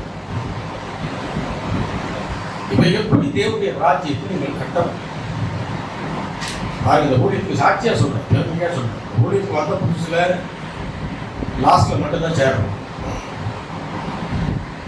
இந்த லாஸ்ட் ரோ மட்டும்தான் சேரணும், மற்ற எல்லாரும் கீழே வந்தாங்க. நான் வந்தவரையும் மாற்றம் கிடைச்ச முதல் விஷயம் எல்லாரையும் சிங்காசனத்துல தான் உட்கார வைக்க. தேவனுக்குள்ளாக நீங்கள் நானும் ஆசாரியர்களாகவும் ராஜாக்களாகவும் இருக்கிறோம். ராஜா எங்கேயும் போய் சப்பரக்கால் போட்டு உட்கார மாட்டாங்க. ராஜாவுக்கு ஒரு சிங்காசனம் அதெல்லாம் உட்கார இதை முடிவு பண்ண. இத்தனை சேர் எப்படி வாங்கினேன்னு எனக்கே தெரியாது. யாருக்குமே சேர் வாங்கணும் காசு கொடுங்க நான் கேட்கவே, சேர் வாங்கணும் காசு கொடுங்கன்னு கேட்கல. முதல்ல சபையில் இருந்த கீபோர்டை சொல்லாம கொள்ளாம எடுத்துட்டு போனாங்க. நாங்கள் அடுத்த வாரத்துக்கு எடுத்துருவோம். முதல்ல வேற கீபோர்டு இருக்கு, அதை ஒருத்தவங்க ஊழியத்துக்கு கொடுத்துருந்தாங்க. யாருமே ஊழியத்துக்கு கொடுத்ததை திரும்ப என்ன செய்ய மாட்டாங்க, வாங்க மாட்டாங்க. இது நேற்று ரசிக்கப்பட்ட கிறிஸ்தவருக்கே தெரியும். ஆனா இவங்கெல்லாம் யாருன்னா, இவங்கெல்லாம் ஆவிக்குரிய எதிர்ப்புகளை வளர்த்தவர்கள், பரிசுத்தவான்கள், இந்த மாதிரி ஆட்கள் இவர்கள். நாங்கெல்லாம் வளர்ந்துருக்கிறோம், நாங்கெல்லாம் பரிசுத்தமா, நீங்கெல்லாம் எங்களுக்கு கீழே அப்படின்னு சொல்லக்கூடிய ஆட்கள். ஊழியத்துக்கு கொடுத்த கீபோர்டை தூக்கி உடைச்சு ஆண்டவர் எனக்கு 3 மாசத்துக்கு முன்னாடி சொன்னாரு, இந்த கீபோர்டை சீக்கிரம் எடுப்பாங்க, கீபோர்டு வாங்குறதுக்கான வேலையை செய்யும். சபையில் அறிவிப்பு கொடுத்தேன். அதுதான் நான் ஃபர்ஸ்ட் கொடுத்த அறிவிப்பு. இன்னைக்கு வரைக்கும் நான் கொடுத்த ஒரே அறிவிப்பு தான், சபைக்கு கீபோர்டு வாங்கணும், ஜோமனிக்கு. நிறைய பேர் அதுக்கு பணம் கொடுத்தாங்க. அதோட கீபோர்டு அன்னைக்கு வாங்கும்போது இதனுடைய ஒரிஜினல் ரேட் 80,000 ரூபாய். எனக்கு ஆஃபர் பிரைஸ்ல 60,000 ரூபாய் கிடைச்சு. ஏன் தெரியுமா? ஒரே ஒரு பீஸ் தான் சார் இருக்கு எங்க சென்னை. நான் அங்கே இங்கே ஃபோன் பண்ணி விசாரிக்கும் போது ஆன்லைன்ல இதோட பிரைஸ் 80,000 ரூபாய். அவர் சொன்னாரு 60,000 ரூபாய்க்கு நாங்கள் ஆஃபர் போட்டுருக்கோம். நான் சொன்னேன், ஆண்டவர் எனக்காக வச்சுக்கிறா அப்படி வச்சுக்கோங்க, நான் புக் பண்ணிக்கிறேன். அப்போ இந்த ஜிபே ஃபோன் பேலாம் பெருசாக கிடையாது. பொதுவாக இந்த மாதிரி கீபோர்டு இந்த மாதிரிலாம் வாங்கணும்னா சபையில் வந்து 3 பேர் கிளம்பி போவாங்க கீபோர்டு வாங்கணும். அதுக்கு முன்னாடிலாம் அது ஒரு டூர் மாதிரி அவங்க ஆர்கனைஸ் பண்ணி இங்கேருந்து சென்னைக்கு அப்படி ட்ரெயினில் புக் பண்ணி பஸ்ஸில் வந்து ஜாலியாக நல்லா சாப்பிட்டு, கீபோர்டு வாங்குற செலவு 70,000, இவங்க செலவு 10,000 ரூபா இருக்கும். அந்த மாதிரி போயிட்டுருவாங்க. ஆண்டோடைய கிருபைனால நான் ஒரு ஆள் தான் போகும்போது போயாச்சு. வைகையில் போய் அங்கே இறங்க 2 மணிக்கு இறங்க. எனக்கு மெட்ராஸில் ரொம்ப ரோட்டு தெரியாது, ரொம்ப வருஷம் ஆயிடுச்சு. அதுக்கு முன்னாடி நான் அங்கிருந்து வந்து 12 வருஷம் கழிச்சு தான் திரும்ப போறேன். அங்கிருந்து கிளம்பி அந்த குறிப்பிட்ட அட்ரஸுக்கு ஆட்டோலே போறேன். போய் இறங்குறேன், சாப்பிட்றோம் இல்லை, போய் இறங்கி நேராக கடைக்குள்ள போறேன். நான் அப்புறம் என்னை அறிமுகப்படுத்திட்டு அந்த கீபோர்டை கேட்டேன். அவங்க எடுத்து கொண்டு கொடுத்தாங்க. அங்கேயே வாசித்து எல்லாம் செக் பண்ணிட்டு இதை பேக் பண்ணிக்கிறேன்னு சொன்னேன். அப்போ இந்த ஸ்டாண்டு கிடையாது. அவங்க என்ன சொல்லுவாங்க, ஸ்டாண்டு எங்கே வருது சார், நாங்கள் எடுத்து ஒரு கொரியர் அனுப்பிச்சோம். எனக்கு நம்பிக்கை வேறு இல்லை, நம்ம இன்னைக்கு தான் போகிறோம், நம்ம அனுப்பலைன்னா என்ன செய்யறது? இல்லை சார், கண்டிப்பாக நாங்கள் கொரியர் அனுப்பிச்சோம், கொஞ்சம் சுத்தம் பண்ணிக்கிட்டு இருக்கோம் ஃபோட்டோ. நாங்கள் எங்கிட்டு போட்டுருக்கோம்னால தேடி எடுத்து அனுப்பிச்சோம். சரி, நான் நம்பி பண்ணேன். கீபோர்டு அப்படியே கையில் வாங்கிட்டு ஒரு கவரையும் அங்கேயே வாங்கிக்கிறோம். ஒரே ஆளாக தூக்கிட்டு வந்தோம். முதலுக்கு யாரும் கிடையாது. அன்னைக்கு நைட்டு ட்ரெயின் ஏறி காலையில் வந்து போக்குவரத்து செலவு 1500 ரூபாய். 70. நான் கொண்டு போனது 70,000. புரியுதுங்களா? அங்கே போனதுக்கு அப்புறம் தான் தெரிஞ்சு எனக்கு 60,000 அவங்க தருவாங்க. ஏன்னா ஏன்ட்டு அவங்க சொன்ன ரேட்டு 24,000 ரூபாய். 4,000 ரூபாய் ரெடி பண்ணிக்கலான்ட்டு போறேன். ஆனால் அங்கே போனதுக்கு அப்புறம் அந்த ஓனர் வந்து பார்த்துட்டு, இல்லைப்பா இது ஆஃபர் இருக்குது, கம்பெனிலேருந்து ஆஃபர் கொடுத்துருக்கனால எல்லா ப்ரைஸுக்கும் உங்களுக்கு பேலன்ஸ் நீங்கள் 60,000 ரூபாய் கட்டினா போதுங்க. அப்படி கட்டி வேணும். ஆண்டோடைய கிருபையினால அன்றைக்கு என்னுடைய ஃபினான்சியல் கண்டிஷனுக்கு தேவன் எனக்கு நன்மையான காரியம் இன்னைக்கு வரைக்கும் அந்த தேவனை ஊழியத்துக்காக உபயோகப்படுத்திட்டு யார் ஊழியத்துக்கு கொடுத்தது திரும்ப எடுத்து போக மாட்டாங்க. ஆனால் சில அறிவிச்சிங்கிறதெல்லாம் சிந்திச்சு, ஏன்னா இந்த ஊழியத்தை நான் செய்யக்கூடாது, செய்யக்கூடாது. கர்த்தர் இன்னைக்கு வரைக்கும் கைவிடாது. எவன் என்னை வெறுத்தாலும் சரி, எவன் என் பாராட்டினாலும் சரி, எனக்கு அதை கவலை கிடையாது. என்னை அழைத்தவர் அவர். இந்த சர்ச்சில் வந்து யாரும் என்னை கூப்பிடல, நீ ஊழியத்துக்கு வாங்க, என்னை ஆண்டவரை கூப்பிட்டாரு. நான் எப்படி இருந்தாலும் என்னை நடத்துறது அவருடைய வேலை. நான் அவருக்கு பிடிச்ச மாதிரி இருக்கேன், அவருக்கு பிடிக்காத மாதிரி இருக்கேன், அவர் எனக்கு உணர்த்துவார், அவர் என்னை சரிப்படுத்துவார், அவர் எனக்கு எட்ட குறை எடுத்து அவர் சொல்லி தருவார், அவர் என்னை நடத்துறார் இன்னைக்கு வரைக்கும். அல்லேலூயா. அதனாலதான் யார் அதிகமாக காணிக்க கொடுப்பா, யார் கம்மியாக காணிக்க கொடுக்குறா அப்படின்றவங்க பின்னாடிலாம் போறதில்லை. நான் யார் அதிகமாக கொடுத்தாலும் யார் கம்மியாக கொடுத்தாலும் எனக்கு அதை பற்றி கவலை கிடையாது. அவர்களுக்கு உண்டான நிறைவுல இருந்து கொடுக்குறாங்க, அவ்வளவுதான். அவர்கள் அதை கேட்டு ஆசீர்வாதத்தை அவர்கள் தேவனிடத்திலிருந்து பெற போகிறார்கள். விதைக்கிறாங்க இல்லை, அதுதான் சொல்லுங்க. அது 100 ரூபாயா இருந்தாலும் சரி, 1 லட்சம் ரூபாயா இருந்தாலும் சரி, விதை உங்களுடைய. தேவனுடைய ஆசீர்வதிக்க சித்தமுள்ள தேவனாயிருக்கு. அல்லேலூயா.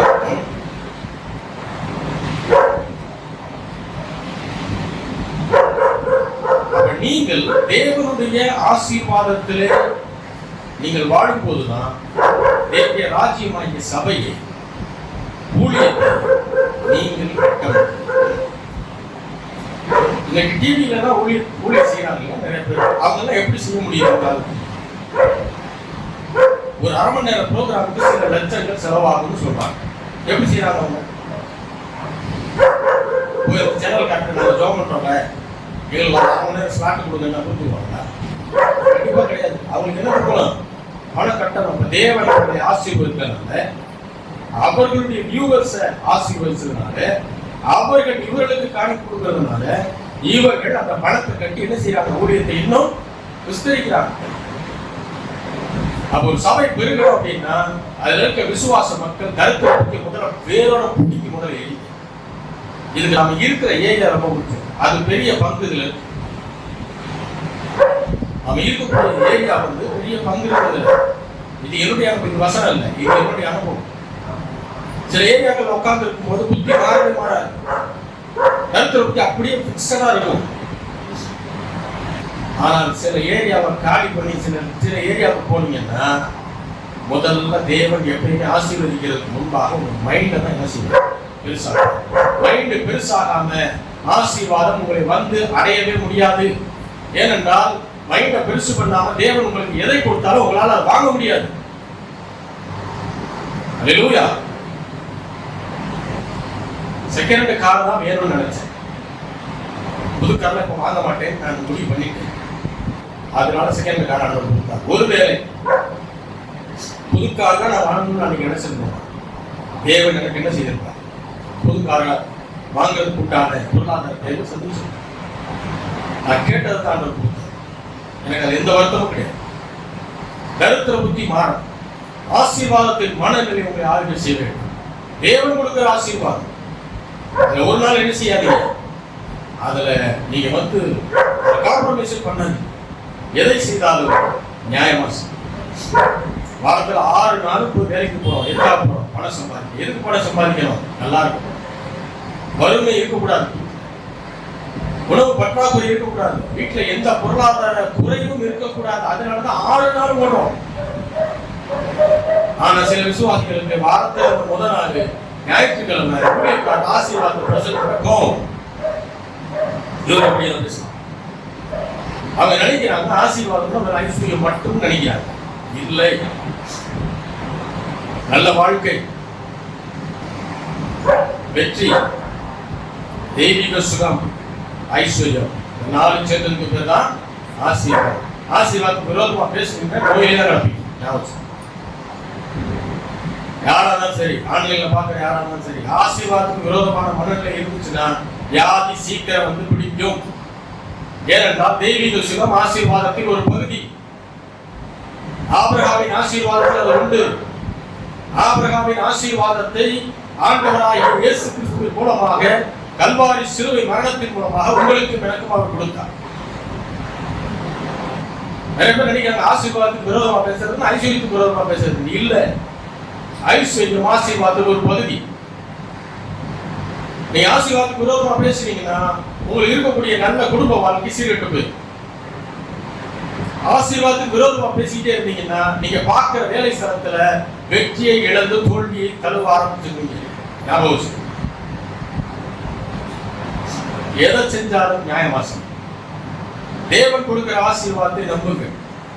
அப்பொழுது அவர் ஐஸ்வர்யத்தை சம்பாதிப்பதற்கான பலனை உங்களுக்கும் எனக்கும் தர வல்லமையுள்ள தேவனாய் இருக்கிறார். சில ஊழியர்கள் என்ன பண்றாங்கன்னா சிடி விற்கிறாங்க. பார்த்தீங்களா? இப்போ சிடிலாம் ரொம்ப இல்லை, ஆனால் அவர் காலத்தில் எடுத்துட்டாங்க. சிடிலாம் சேல்ஸ் ஆச்சு. என்ன சிடின்னு பார்த்தா அபிஷேக சிடி. அது தொற்றோடனே நான் அப்படியே ஒரு மாதிரி வைப்ரேட் ஆகி விடுவாங்க. சிலர் வந்து கட்சி கொடுத்து, ஏன்னா அதுக்கு ஒரு வசனம் இருக்கு. அவருக்கு வந்து அவருடைய சட்டையின் ஓரத்தை, அங்கியுடைய ஓரத்தை தொட்டியான சுகமாட்டாங்க. அதனால இவங்க என்ன பண்றது, கட்சி பிள்ளைகளை ஜாப் பண்ணி கட்சி வியாபாரம் இல்லை. ரொம்ப நாள் இருந்த வியாபாரம் என்னன்னா எண்ணெய் வியாபாரம் தான். அதுதான் ஏறினது. ஃபுல்லா எண்ணெய் விலை பூரா ஏறினதுக்கு காரணம் எண்ணெய் வியாபாரம் நடந்துச்சு. ஒரு பாட்டில் அடிச்சு ஜோப் பண்ணி ஜப்பாயிட்டு இன்னைக்கு நடந்துருக்கு. தனங்களுக்கு என்னன்னா அதை போய் வாங்கி அப்படி தெரிஞ்சுட்டோம்னா எல்லாம் செய்யாம என்ன குறிச்சு ஜோப் பண்ணணும்னு அண்ணன் சொன்னாரு. பைபிள் வசனம் இருக்கு, இல்லைன்னு சொல்றோம். இப்போ விசுவாசம் ஆண்டவர் மேல இருக்கா, என்ன மேல இருக்கா? கேள்வி. விசுவாசம் ஆண்டவர் மேல இருக்கா, கட்சிக்கு மேல இருக்கா? விசுவாசம் ஆண்டவர் மேல இருக்குதா, இல்ல சிடி மேல இருக்கா? எதுல இருந்துச்சு? இதுதான் டாபிக். அநேகருக்கு என்ன மேலதான் அது என்ன அப்பப்ப எடுத்து நம்ம பேசிட்டோம்னா எல்லாம் செய்யணும், சரி ஆகும். ஏன்னா ஆண்டவர் நன்மையான காரியங்களை செய்யணும். நீங்க விசுவாசத்துல 1% இருந்தாலும் 100% இருந்தாலும் மேலான விசுவாசத்துல இருந்தாலும் கீழான விசுவாசத்துல இருந்தாலும் நீங்கள் சுகமாய் இருக்க வேண்டும் என்று தேவன் விரும்புகிறார். ஆகையினால இந்த எண்ணெயெல்லாம் எடுத்து தேக்கிங்கல்ல, இதெல்லாம் வந்து 10% லெவல் விசுவாசத்தின் நாட்கள் செய்யக்கூடிய, அதாவது குறைவான விசுவாசத்தில் இருக்கிறவங்க செய்யறது. ஏன்னா இவங்க பூரா எதுல நம்பிக்கை வச்சிருக்காங்க? ஆண்டவரை விட்டு என்ன மேல நம்பிக்கை வச்சிருக்காங்க? அவர்களுக்கும் தேவன் சுகத்தை அளிக்கிறார். ஏன்னா அவர் நல்லவர், அதனால செய்யறார். ஆனால் அதை மேலான விசுவாசம் என்று தேவன் சொல்வதே இல்லை. எதைதான் மேலான விசுவாசம் சொன்னாரு? எந்த விசுவாசத்தை பார்த்து ஆண்டவர் ஆச்சரியப்பட்டார்? ஆண்டவரே, நீ என் வீட்டிற்கு வந்து என் வேலைக்காரனை சுகமாக்குவதற்கு எனக்கு தகுதி இல்லை. நீங்க ஒரே ஒரு வார்த்தை மட்டும் எங்க இருக்கு, இங்க இருக்கு. நீங்க என் வீட்டுக்கு வந்து சுகமாக்குறேன்னு சொல்றீங்க, எனக்கு கேட்க சந்தோஷமா இருக்கு. ஆனா எனக்கு தகுதி இல்லை. நான் பார்க்க நீங்க எதிர்பார்க்கிற சுத்தவான் இல்லை. ஒரே ஒரு வார்த்தை நீங்க சொன்னீங்கன்னா உங்களுடைய வேலைக்காரன், அங்க இருக்கிற 2 வேலைக்காரன் என்ன செய்வான்? சொஸ்தமாகும். ஏன் தெரியுங்களா? வார்த்தை எப்படி வேலை செய்யும் எனக்கு தெரியும். நான் 100 பேருக்கு அதிபதி. ஒருத்தர் போன் சொன்னா போனேன், வான்னு சொன்னா வாங்க. நான் சொல்ற வார்த்தைக்கு அவ்வளவு மதிப்பும் மரியாதை இருக்கும்னா, நீங்க இந்த இடத்துல ஒரு வார்த்தை சொன்னீங்கன்னா என் வேலைக்காரன் என்ன செய்வான்? அதே செகண்ட்ல சொல்லணும். ஹல்லேலூயா. இதை பார்த்துதான் என்ன செஞ்சார் ஆண்டவர்? ஆச்சரியப்பட்டார். இஸ்ரவேலருக்குள் நான் இப்படிப்பட்ட விசுவாசத்தை, அதுதான் மேலான விசுவாசம். ஆண்டவரின் வார்த்தையின்படி எனக்கு ஆகட்டும். எல்லாத்துக்கும் மேல தேவனுடைய வார்த்தையை உயர்த்தும் போதுதான் தேவன் அதில் பிரியப்படுகிறார். என்னில இல்லை, கட்சிக்குள்ள கிடையாது. ஹல்லேலூயா. அதெல்லாம் வியாபாரம். அதை செய்வதற்காக எங்களை மாதிரி ஊழியர்கள் தேவனால் அழைக்கப்படவில்லை. தேவன் வியாபாரம் செய்வதற்கு உங்களை அழைத்திருந்தால் நீங்கள் வியாபாரத்தை செய்யுங்கள். தேவன் ஊழியம் செய்ய உங்களை அழைத்திருந்தால் ஊழியத்தை செய்யுங்கள். ஹல்லேலூயா. வேதத்துல ஆசீர்வாத பிரமாணம் இருக்கிறது போல தரித்திர பிரமாணமும் இருக்கிறது. அதை மட்டும் 2 காரியத்தை சொல்லிட்டு நான் முடிக்கிறேன். வாசிக்கலாம். நீதிமொழிகள் 24வது அதிகாரம். நீதிமொழிகள் 24 30-31.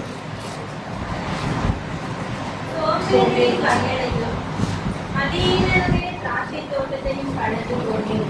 இதோ அதெல்லாம் முள்ளுக்காடாய் இருந்தது. நிலத்தின் முகத்தை காய்ச்சலை மூடினது. அதில் கச்சுவர் இடிந்து கிடந்தது. 2 பேர்த்த சொல்றாரு. முதலாவது யாரு? சோம்பேறியின் வயல். அடுத்து மதியீனனுடைய திராட்சை தோட்டம். மதியீனன் அப்படின்னா என்ன? யாரு? என்ன அர்த்தம்? மதியீனன்னு சொல்லும்போது கேட்க நல்லா இருக்கு இல்லையா? சுத்த தமிழ் வார்த்தை. ஆனால் அதனுடைய சரியான அர்த்தம் என்னது? முட்டாள். சோம்பேறியின் வயல், முட்டாளின் திராட்சை தோட்டம். இது 2ஐயும் நான் என்ன பண்ணேன்? கிராஸ் பண்ணி போனேன். அதெல்லாம் எப்படி இருந்துச்சா? முள்ளுக்காடா இருந்துச்சு. காம்பவுண்ட் சுவர் இடிச்சு கிடந்துச்சு. எல்லாமே முள்ளுக்காடா இருக்குது. ஏன்? அது யாருடைய வயல்? சோம்பேறியின் வயல். சோம்பேறியின் வயல்ன்றது அதை பார்த்தாலே கண்டுபிடிச்சிடலாம். ஏன்? சோம்பேறி என்ன செய்ய மாட்டான்? தன்னுடைய இடத்தை போய் பண்படுத்தி காத்துக்கொள்ள மாட்டான். முட்டாள் என்ன செய்வான்? திராட்சை தோட்டத்தில் கண்டதை போட்டுக்கிட்டு. புரியுதா உங்களுக்கு? திராட்சை தோட்டம்னா அதில் திராட்சை என்ன செய்யணும்? வைக்கணும். ஒருவேளை இன்னைக்கு சொல்றாங்க இந்த ஊடு பெய்யறதுலாம் சொன்னாங்க, அதுக்கு இடையில ஏதாவது வைக்கலாம். அதை விட்டு திராட்சை தோட்டம் தென்னை மரத்தை வச்சான். அவன் யார் அவன்? அப்ப இந்த மாதிரி அங்க ஏடா கூடமா இருக்குது. அதை பார்த்துட்டு சொல்றாரு, வயலை பார்த்து சொல்றாரு, இது சோம்பேறி பையனுடைய வயல். இது யாருது? இது முட்டா பையனுடைய திராட்சை தோட்டம். அவன் யாருமே தெரியல. அந்த வயலையும் நிலத்தையும் தோட்டத்தையும் பார்த்தோன்னு சொல்லிவிட்டாரு. அப்ப சோம்பேறியா இருப்பது, முட்டாள்தனமாக இருப்பது, இது 2ம் தரித்திர பிரமாணம். இந்த மாதிரி சோம்பேறியா உட்கார்ந்து இருந்தா முள்ளுக்காடா மாறிடும். முட்டாள்தனமான ஒரு முட்டாள்தனமாக நாம் இருந்தோம்னா திராட்சை தோட்டம் என்னவா மாறிடும்? திராட்சை தோட்டமா இருக்காது. சோம்பேறித்தனம்னா என்ன?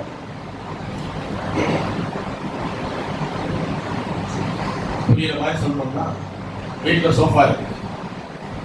இந்த சோஃபால கை வைக்கிற பக்கம் ஒன்று இருக்கும். அதுல என்ன வச்சிருப்பான்? தலையை வச்சிருப்பான். தலையை வச்சுட்டு ஒரு கால் இங்க இருக்கும், இடது காலு தலை வைக்கிற பக்கம் இருக்கும், இன்னொரு காலு கீழே இருக்கும். இவன் தான் யாரு? சோம்பேறி. சோஃபால எப்படி உட்காரமோ அப்படி உட்காருவாங்க. அதே ஏடாவரமா தான் உட்காந்துருப்பான். எப்படி தலையை போய் வச்சு ஒரு காலி கூடி ஒரு காலி.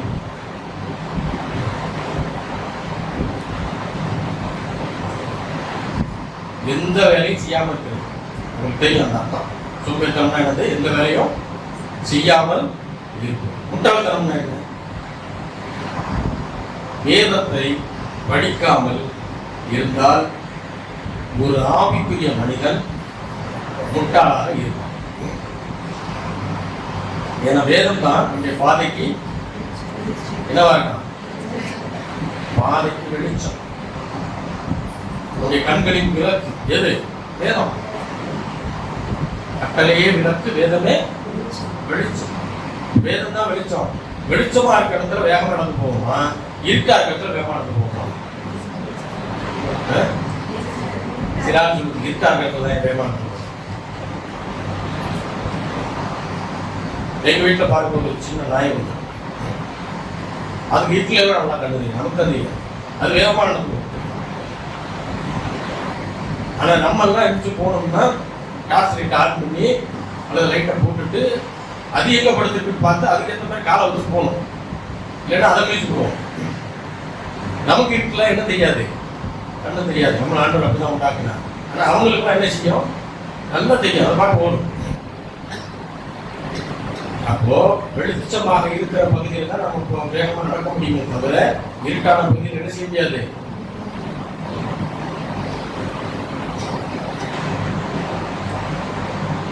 வேதத்தை படிக்காமல் இருந்தால் ஞான குறைவு இருக்கும். வேதம் தான் நம்முடைய ஞானத்துக்கான முழு முதற் காரணம்.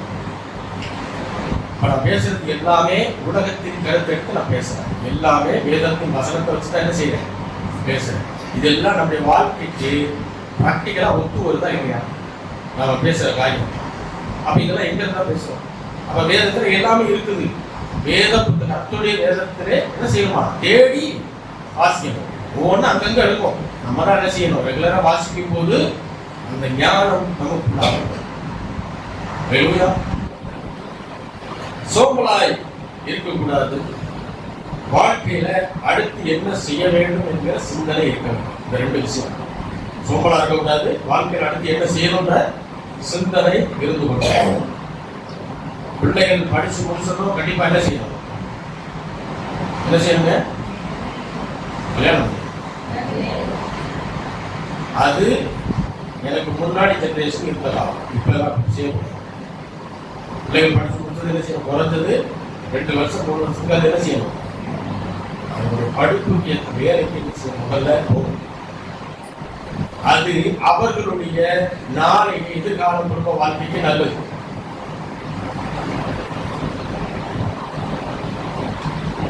ஏன்னா அப்பதான் நாளைக்கு கல்யாணத்துக்கு போன புருஷனை பார்த்து நீ எனக்கு என்ன செஞ்ச அந்த கேள்வி வராது. எப்போ வேலை பார்க்கணும் அந்த கேள்வி கேட்கறது யோசிப்போம். அடுத்து என் பர்த்டே உங்களுக்கு ஞாபகம் இருக்கா? கல்யாண நாள் ஞாபகம் இருக்கா? அவர் கேட்பாரு. கார் லோன் கட்டணுமே, இஎம்ஐ டேட் ஞாபகம் இருக்கா? வண்டி லோன் கட்டணுமே, அந்த டேட் ஞாபகம் இருக்கா? பணம் ஞாபகம் இருக்கா? அப்படின்னு கேட்பாரு. அப்ப என்ன செய்யுங்க? ஏன்னா நிறைய பெண்களுக்கு பிரச்சனை தான்.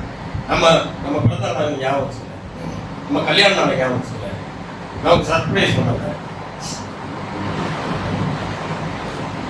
அவர் அங்கே மாதிரி பாவம் இந்த இவங்க எப்படி கட்ட போகிறோம், இதுக்கு இன்னும் கூட அமௌண்ட் கம்மியாக இருக்குது, இதுக்கு நம்ம என்ன செய்யணும், இதை யோசிக்க பார்த்துட்டு அவர்கிட்ட போயிட்டு நீ ஒரு சர்ப்ரைஸ் இல்லை, கல்யாணம் புதுசாக நீங்கள் இதெல்லாம் செஞ்சீங்க, இன்னைக்கு இதெல்லாம் ஒன்றும் செய்யலை. அப்போ என்ன செஞ்சிடலாம்? இவங்களும் வேலைக்கு போனாங்கன்னா கொஞ்சம் இது புரியும். இல்லை இந்த லோன் இருக்குது கட்டணும். எத்தனை பேருக்கு உங்கள் வீட்டில் இருக்கக்கூடிய லோனுடைய இஎம்ஐ அமௌண்ட் தெரியும்? ஒரு சிலர் சொல்லலாம், மற்ற எல்லாருக்கும் என்ன செய்யாது தெரியும்.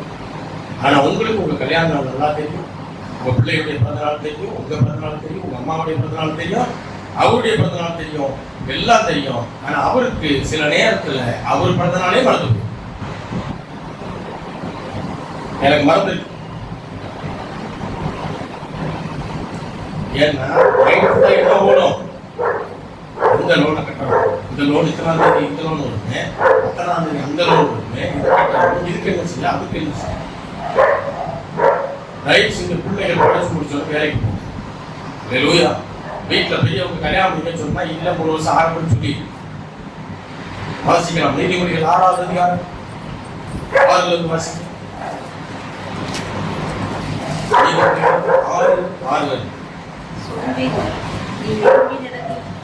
அதன் வழிகளை பார்த்து ஞானத்தை அதற்கு எப்பவும் தலைவனும் அதிகாரியும் இல்லாதிருந்து கோடை காலத்தில் தனக்கு ஆதாரத்தை சம்பாதித்து கருப்பு காலத்தில் தனக்கு தானியத்தை சேர்த்து வைத்து சோம்பேறி நீ எவ்வளவு நேரம் படுத்திருப்பாய், எப்பொழுது ஒரு தூக்கத்தை விட்டு எழுந்திருப்பாய், இன்னும் கொஞ்சம் தூங்கட்டும், இன்னும் கொஞ்சம் உறங்கட்டும், இன்னும் கொஞ்சம் கைமுடைக்கு கொண்டு நித்திரை செய்யட்டு வருவாயோ. உன் தர்மம் வழிபோக்கரை போலவும் உன் வறுமை ஆயுத மனிதனை போலவும் வரும். சோம்பேறிக்கு இங்க சில ஆலோசனைகளை சொல்றாரு. சோம்பேறி எதிர்ப்பிடத்தில் போய் என்ன செய்ய, அதனுடைய வழிகளை பார்த்து ஞானத்தை கற்றுக்கொள். வழிகளை கற்றுக்கொள்னு சொல்ல, அதுக்கு எவ்வளவு ஞானம் இருக்குன்றத பார்த்தா அதை கத்துக்காங்க. என்ன அதுக்கு ஞானம்? அதனுடைய ஞானம் இல்லை, அதற்கு பிரபு இல்லை, தலைவன் இல்லை, அதிகாரி இல்லை. எறும்புக்கு சூப்பர்வைசர் இல்லை, மேனேஜர் இல்லை, ஜெனரல் மேனேஜர் இல்லை, எம்டி கிடையாது, ஹெட்மாஸ்டர் கிடையாது, பிரின்சிபல் கிடையாது, சிஓ டிஓ யாருமே கிடையாது. புரிஞ்சுச்சா?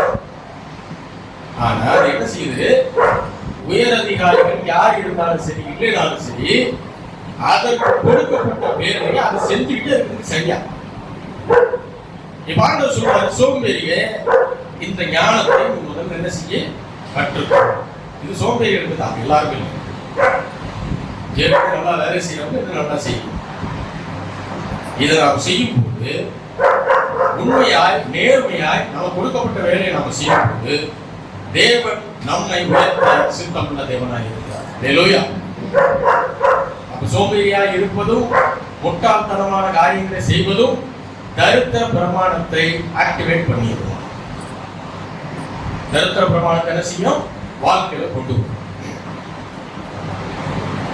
படிக்கிற பிள்ளைகளுக்கு சொல்றேன், யார் உங்க கூட இருந்தாலும் இல்லைனா, அம்மா கூட இருந்தாலும் சரி, அப்பா கூட இருந்தாலும் சரி, இல்லைனாலும் சரி, நீங்கள் உங்கள் படிப்பை சரியாக செய்யும். சரியா செஞ்சீங்கன்னா யார் உங்களை கண்காணிச்சாலும் கண்காணிக்கலைனாலும் உங்கள் படிப்புல நீங்க கவனம் செலுத்தும் போது நல்ல மார்க் என்கிற அறுவடை உங்களை நோக்கி வந்து கொண்டே இருக்கும். யாரும் தடுக்க முடியாது. பிசினஸ் பண்றவங்களுக்கு சொல்லுவோம், உங்க பிசினஸ் தேவன் கொடுத்த பிசினஸ், முதல்ல அதை நினைங்க. வேலை பார்க்குறவங்க சொல்றேன், இது தேவன் கொடுத்த வேலை. நீங்க யார் மூலமா வேணா அந்த வேலையை வாங்கிக்கலாம். நீங்க எக்ஸாம் படித்து மெரிட்ல வேலை வாங்கிக்கலாம். என்னுடைய ஞானம், என்னுடைய அறிவு தான் நீங்க நினைக்கலாம். எவ்வளவு ஞானம், எவ்வளவு அறிவு இருந்தாலும் தேவ ஞானத்திற்கும் குறைவுள்ளவர்கள் தான் நாம. இதை முதல்ல நான் புரிஞ்சுக்கணும். உங்களுக்கு கொடுக்கப்பட்ட வேலை தேவனால் உங்களுக்கு கொடுக்கப்பட்ட வேலை. நீங்க செய்யற பிசினஸ் தேவன் உங்களுக்கு கொடுத்த பிசினஸ். இதை உங்களுக்கு மேலதிகாரி இருந்தாலும் சரி இல்லைனாலும் சரி உங்களுக்கு கொடுக்கப்பட்ட வேலையை சின்சியரா என்ன செய்து கொண்டே. யார் பார்த்தாலும் பார்க்கலைனாலும், யார் அப்ரிஷியேட் பண்ணாலும் பண்ணலைனாலும் மேல ஒருத்தர் என்ன செய்யறார், உங்களை பார்த்து கொண்டிருக்கிறார். ஹல்லேலூயா. அவர் உங்களை ஆசீர்வதிக்க போதுமான தேவனாக இருக்கிறார். ஆமென். அப்ப எந்த பிரமாணத்தை நீங்கள் செயல்படுத்த போகிறீர்கள்? செழிப்பு பிரமாணத்தையா அல்லது தரித்திர பிரமாணத்தையா? நான் சொல்றேன், தேவனுடைய வசனத்தின் மீது நம்பிக்கை வச்சு செழிப்பின் பிரமாணத்தை நீங்கள் செயல்படுத்த ஆரம்பிங்க. உங்க விசுவாச விதை ஆசீர்வாதத்தின் அறுவடையை மிகுதியாக உங்கள் வாழ்க்கையில கொண்டு வரும் என்பதை எந்த சந்தேகமும் இல்லாமல் நம்புங்க. ஏன்னா நீ சொன்ன தேவன் நல்லவர், நீங்கள் கர்த்தரால் ஆசீர்வதிக்கப்பட்டவர். உங்களால் ஜெபிக்கலாம். உங்களை நேசிக்கிற நல்ல தகப்பனே, ஆண்டவராகிய இயேசு கிறிஸ்துவின் நாமத்தில் கொண்டு வருகிறோம். பிதாவே, நீர் பேசின வார்த்தைகளுக்காக நன்றி. செழிப்பின் பிரமாணத்தை, விதைப்பும் மறுப்பும் என்கிற தேவனுடைய பிரமாணத்தை நாங்கள் செயல்படுத்த கர்த்தாவே நீர் எங்களுக்கு கிருபை செய்யும். வேண்டிய ஞானத்தினால் நிரப்பும். சோம்பேறியாய் அல்ல, தேவனுக்குள்ளாக உற்சாகமுள்ள ஆவியோடு, உற்சாகமுள்ள சரீரத்தோடு ஒவ்வொரு வேலையையும் நாங்கள் செய்ய கர்த்தாவே எங்களை நீர் பலப்படுத்தும், ஆசீர்வதியும். போக்கில் வரத்தில் பாதுகாத்துக் கொள்ளுங்க. நன்மை நாம் நிரப்புங்க. இயேசுவின் நாமத்தில் வேண்டிக் கொள்கிறோம். ஜீவனுள்ள நல்ல பிதாவே, ஆமென்.